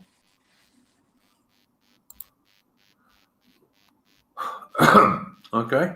Well, guys, yeah. So the Black Prince, I think he catches dysentery, I believe. Mitchell, correct me if I'm wrong. Yeah, that was one physical, because in the last 10 years of his life, he suffered a lot of physical ailments, but also a lot of it was psychological. Both did him in. I reckon he suffered from depression in the latter 10 years, but also he suffered from dysentery, I reckon. It's not 100% confirmed, but it's reckoned he suffered that. Dysentery was extremely common. I mean, even up until the Anglo-Boer War, it was quite common. You know, it's just it's a very easy disease to catch, particularly if your latrines are not absolutely perfect and all the rest of it. So yeah, but I do believe he did suffer from psychological complaints as well, and sadly he didn't manage to outlive his father. Yeah. Yeah, he dies. So he dies in 1376, a year before his father, Edward III, who dies literally a year later. I believe a year later to the day as well, I believe, or close enough. Yeah. So it was, yeah, it was a matter of, you have, for example, the Spanish campaign. At first it went well, but within like a few years afterwards, Pedro the Cruel just toppled again. And it's at this point, he's more of a liability because he didn't even bother paying a single penny of the promise. Because the part of the deal that the Black Prince, and he forced Pedro to sign this, was it would give over the province of Biscay. Biscay it's almost Spanish of the Pyrenees. So in other words, it would enable Edward the Black Prince to have land within the Iberian Peninsula, so he didn't have to suffer, let's say, Charles of Navarre blocking off the mountain passes to him again. But Pedro the Cruel just didn't want to give a land. He didn't want to pay a single penny of a promised payments as payments for restoring Pedro back to the throne. He sounds like a very bad ally, Mitch, I gotta say. Yeah, it's Edward the Black Prince. The Black Prince was entirely vindicated on just not wanting to help the guy, but the king just wanted it done because he wanted to because Pedro was anti-French. That was just it's one of the things where geopolitics kind of trumps personal feelings, but personal feelings of course warranted, and yeah, you just have. So Pedro, he gets toppled again within like a few years afterwards, and I think he gets killed because at this point the Spanish just hate him that much, and it's just at that point where and Castile just pivots to being more pro-French because Enrique, he was already pro-French before, but after he's restored to the throne, he's even more pro-French. So Gascony's flank, the Gascony is surrounded on three sides. You got Navarre, you've got pretty much Spain to the south, and you've got the rest of France that is just hostile to the Black Prince's control over Gascony. Really awkward position to be in geopolitically for the Black Prince at this point. It's a shame because, as we were saying before we went live, Mitch, I think had the Black Prince succeeded to the throne, the 100 Years' War might have gone rather better for the English prior to Henry V retaking up the claim again. Yeah, because you have Edward the Black Prince. One thing about him is he has he marries in, for example, 1361 to Joan of Kent. Now, this marriage had to have a papal dispensation because they were cousins or second cousins, something like that. And also, the thing was, the Edward was godfather to Joan of Kent's children from a first marriage with Thomas Holland. So, there's rules in the church that forbid, let's say, a man marrying the wife, marrying the mother of his godchildren. So there had to be papal dispensation for that. Joan of Kent, she was a good wife to him. I mean, she bore him 4 children, 2 sons and 2 daughters. Although the eldest son, who also called Edward, he dies at the age of 6. That further depresses the Black Prince. And his second son, Richard, who later becomes Richard II, pretty poor king. He becomes. He is the one who takes over the throne after Edward III's death, and he becomes really poor king, especially compared. Yeah, he was very much an overgrown. So you have King John, for example, who gets taken captive at Poitiers. For the French, he was very Richard II in terms of just being like a basic overgrown child, very vengeful and arbitrary with the rules. And yeah, that's what happens there with. But with Edward the Black Prince, yeah, he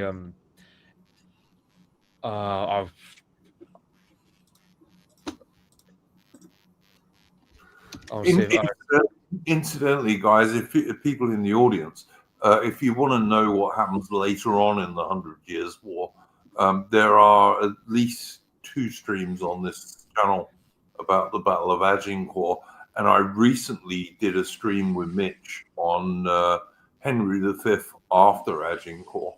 So if you want to know what goes on, go watch some of those streams. AI, I'm going to try and speak to you again. I don't know if you're there or not. Did you have anything you wanted to add?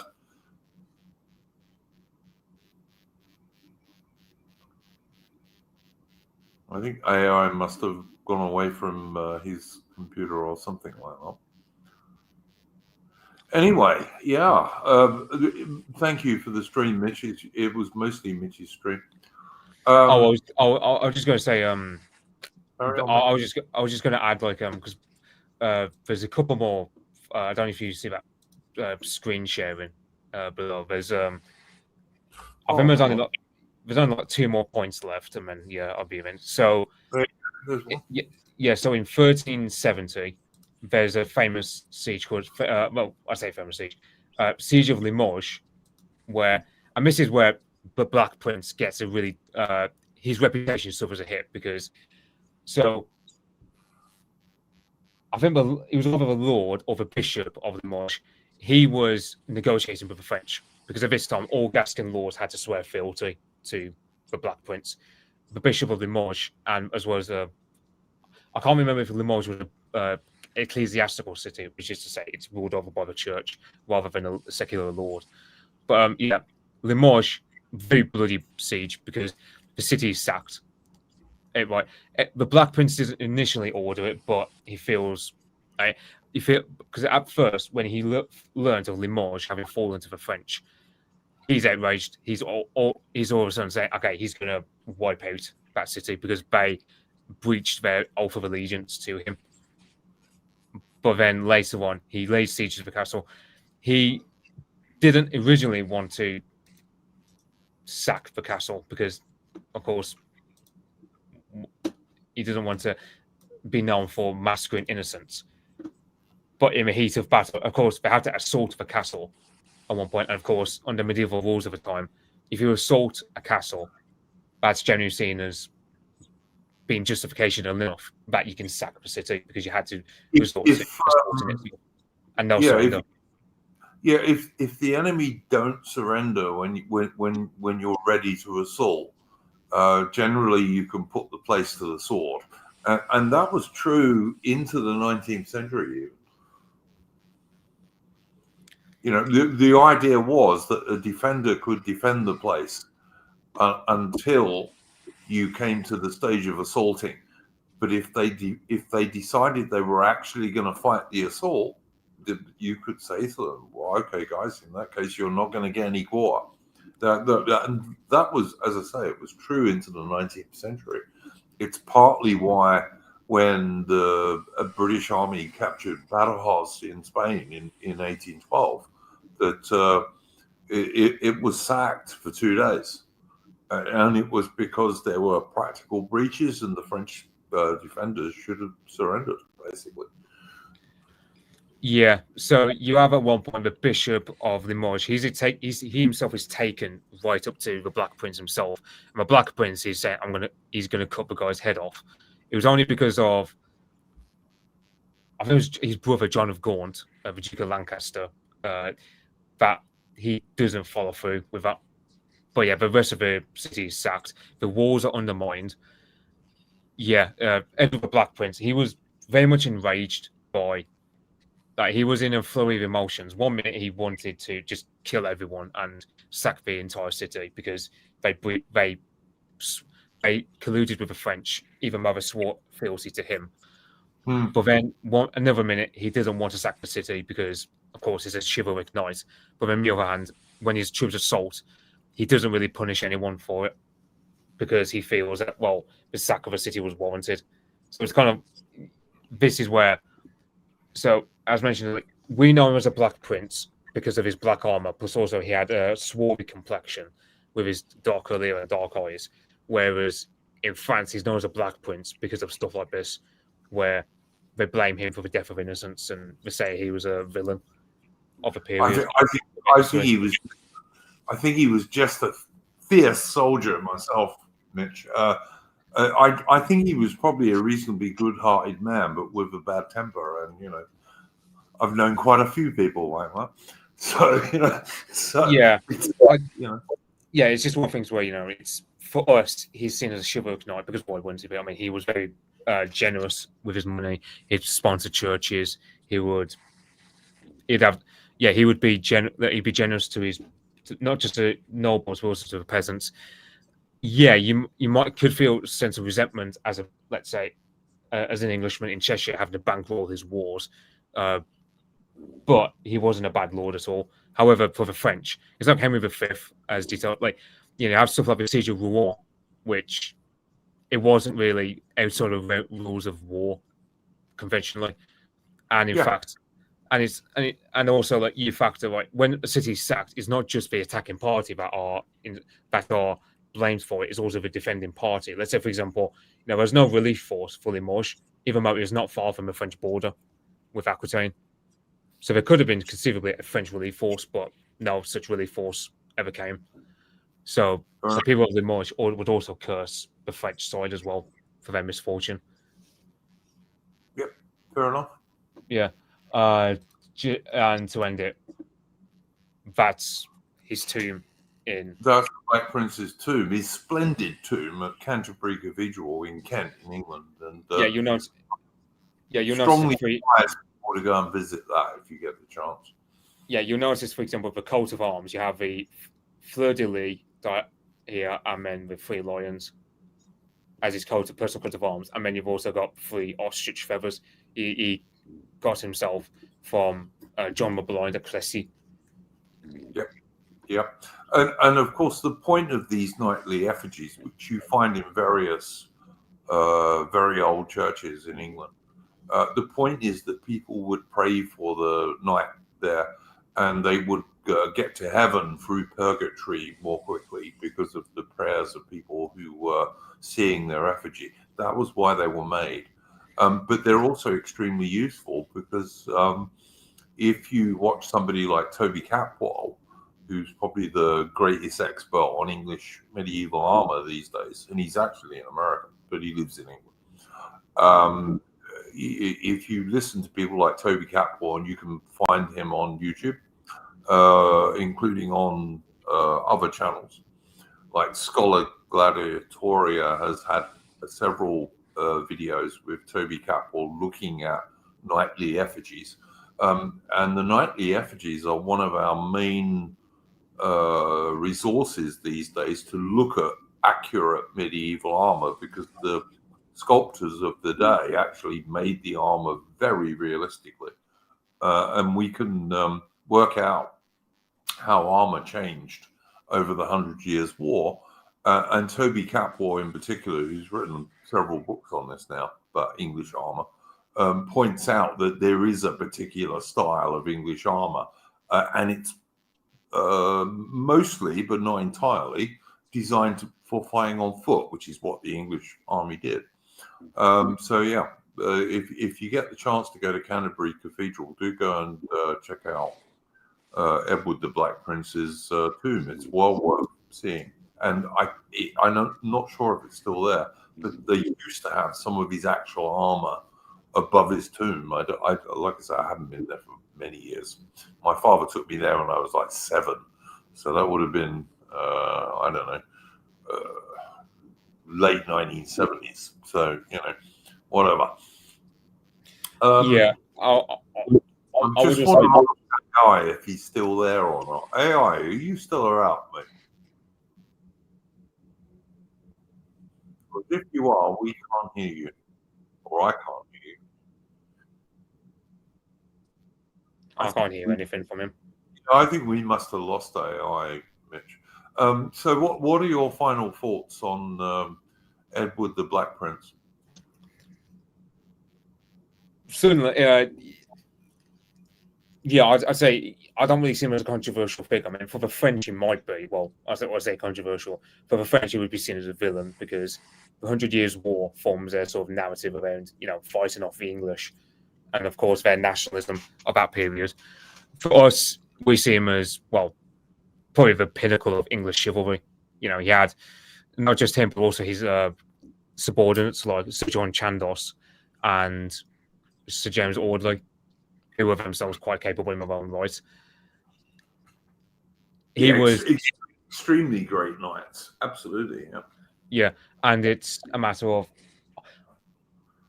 I'm trying, because I know because usually someone of the Black Prince's stature, he would be buried usually in Westminster Abbey, for example, alongside his father, Edward III. But he chose to be buried in Canterbury because, of course, he was a very zealous knight, and he felt that he should be buried in Canterbury Cathedral, owing to, of course, his zeal with the Order of the Garter. Because one thing about the Order of the Garter was, if you were a member and you were killed, you had to have X amount of masses in your honor. So, for example, I believe when Sir John Chandos died, there was something like 3,200 masses in his honor after his death. So and again, this was to get you through purgatory quicker and into heaven. Yeah, so you can imagine for Sir John Chandos, who, he was. I mean, he was a loyal friend of Edward Black Prince from when Edward Black Prince was 12 or 13, and Sir John Chandos was 10 years older than him. He would have helped train him at skill of arms and this kind of stuff. So yeah, and he loyally served him until 1370 when so in one battle against the French, he noticed that his forces were starting to lose heart, so he took off his helmet and tried to rally his men by trying to rile them up and so on. But he gets killed with I think it was a pole axe to the head. That's gonna kill you. That's sure gonna kill you. Yeah, so his head gets split pretty much, and borderline split apart, and he got, and I think he was getting on a bit though, because I mean he was he would have been 50 around that time. He would have been around 50 years old, give or take. He would have been the older end of hand-to-hand fighting, that's for sure. Yeah, I mean,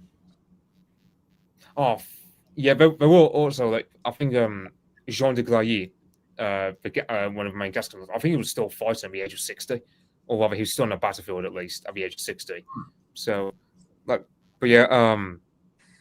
certainly it would be fed. I mean, I think Edward Black Prince, from 1367 onward, with a Spanish campaign concluding, he started to get a lot more melancholic, after a campaign of hardships, dealing with the Pyrenees and dealing with one of the worst claimants for the you could deal with in terms of a Spanish throne, or Castilian throne, I should say, like Pedro the Cruel, as well as also the situation was beginning to reverse in Aquitaine because you have Bertrand de Guesclin, who he's not commanding vast armies. He commands smaller, nimbler forces akin to what Edward commanded in the Great Chivalry, and he's able to undo a lot of our control of Aquitaine. So by the time you have Henry V, it's basically just Bordeaux and the surrounding area. Areas like Poitiers are already since taken. Richard II, the Black Prince's son, really not a chip off the old block, to say the least. He was nothing like his father in terms of the chivalry and the knightly honour. He was just an overgrown child. Many such cases, Mitch. Many such cases. Yeah. So, yeah, I mean, I don't know if because his father, Edward III, I would say is even more interesting because the book I was reading about Edward the Black Prince, it was kind of like 60 to 70% of that book was largely just more detail in the circumstances and the overall 100 Years' War rather than saying specifically what the Black Prince himself had done at any particular moment. So it's kind of like that's the thing.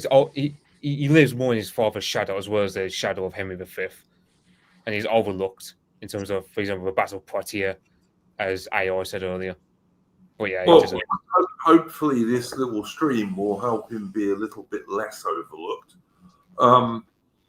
Look, we seem to have lost AI. I'm not sure what happened to it. But I will say to people, if you want to check out AI, he's got a YouTube channel called AI Shire Homelander. Go and check that out. He has some good streams on there. He did a good stream yesterday with Bede of Britain, who used to be known as Hitman, about the revolution. Where was it, Mitch? Romania? Yeah, Romania, 1989. Although I think the party deals more with the chaos after Ceausescu's execution because basically basically it's either what was it, the arse doesn't know what the elbow was doing, or either the saying goes basically. That was basically what Romania was like. But AI Shire Homelander is the channel you should look for on YouTube. And AI and Bede of Britain did 2 excellent streams on that, so go and check them out. We will be back on Saturday for our normal politics and current affairs stream, which hopefully Mitch and AI will be guests on. Don't know what we'll be talking about yet. I dare say a little bit about Charlie Kirk and so on, but there's also that Irina Zavutska woman as well. Yep. It's just a very eventful week, which I mean, I thought we're probably going to end up talking about Farage in terms of his reaction. We always end up talking about Farage because we're one of the few streams, the very few streams these days who mainly look at British stuff, and to some degree we look at old Commonwealth stuff like Australia and Canada and what have you, and New Zealand.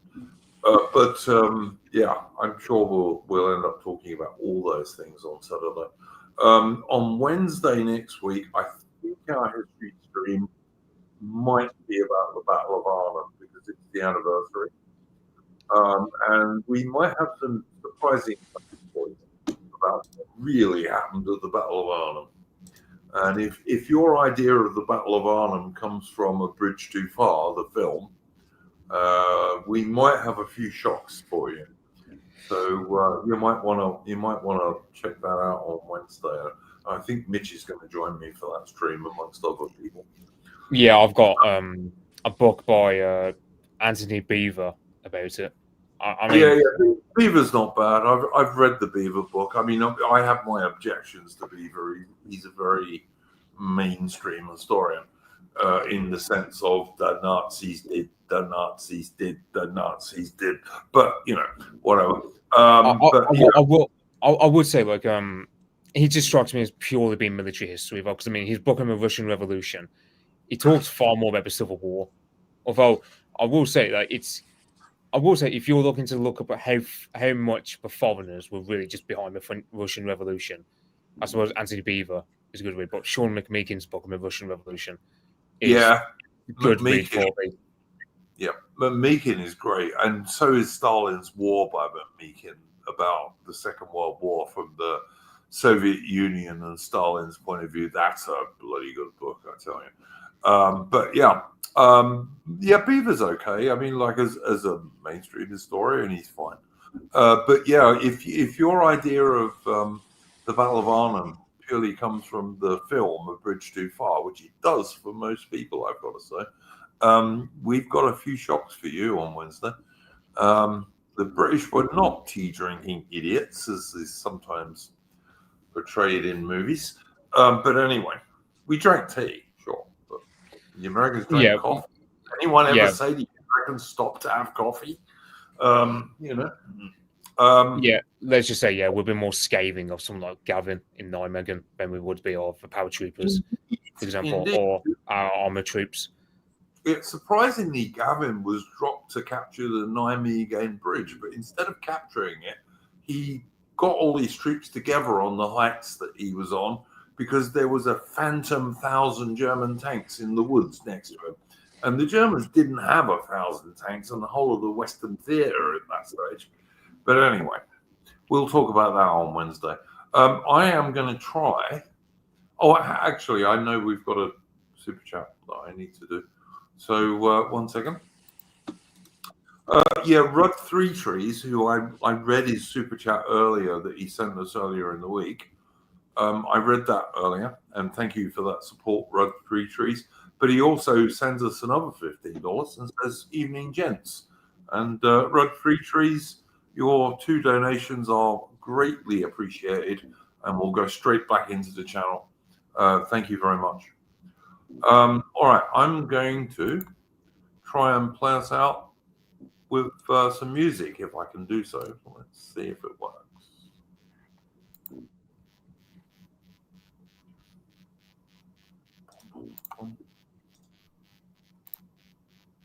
And thank you very much to Mitch, by the way. This was Mitch's stream. I wouldn't have been able to do this stream on my own. I don't know enough about Edward the Black Prince. So thank you very much to Mitch for this.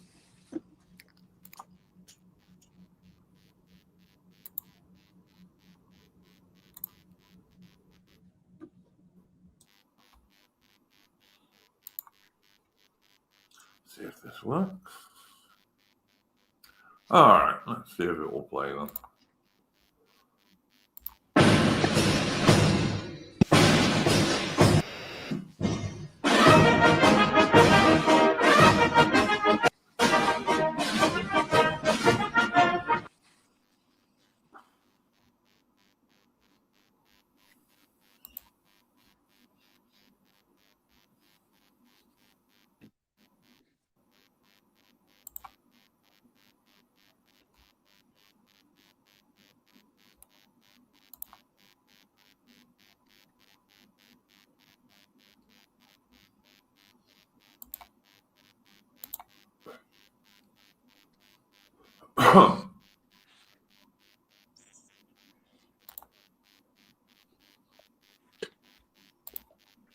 All right, that's not going to work. Sorry, I was trying to play a tune from my friend Patriotic Archive called The Warwickshire Lads, which is the March of the Royal Warwickshire Regiment, but it doesn't want to play, so bugger it.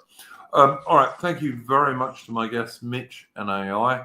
As I say, check out AI Shire Homelander, the channel on YouTube.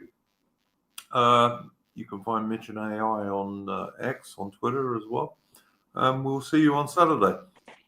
In the meantime, don't let the bastards grind you down.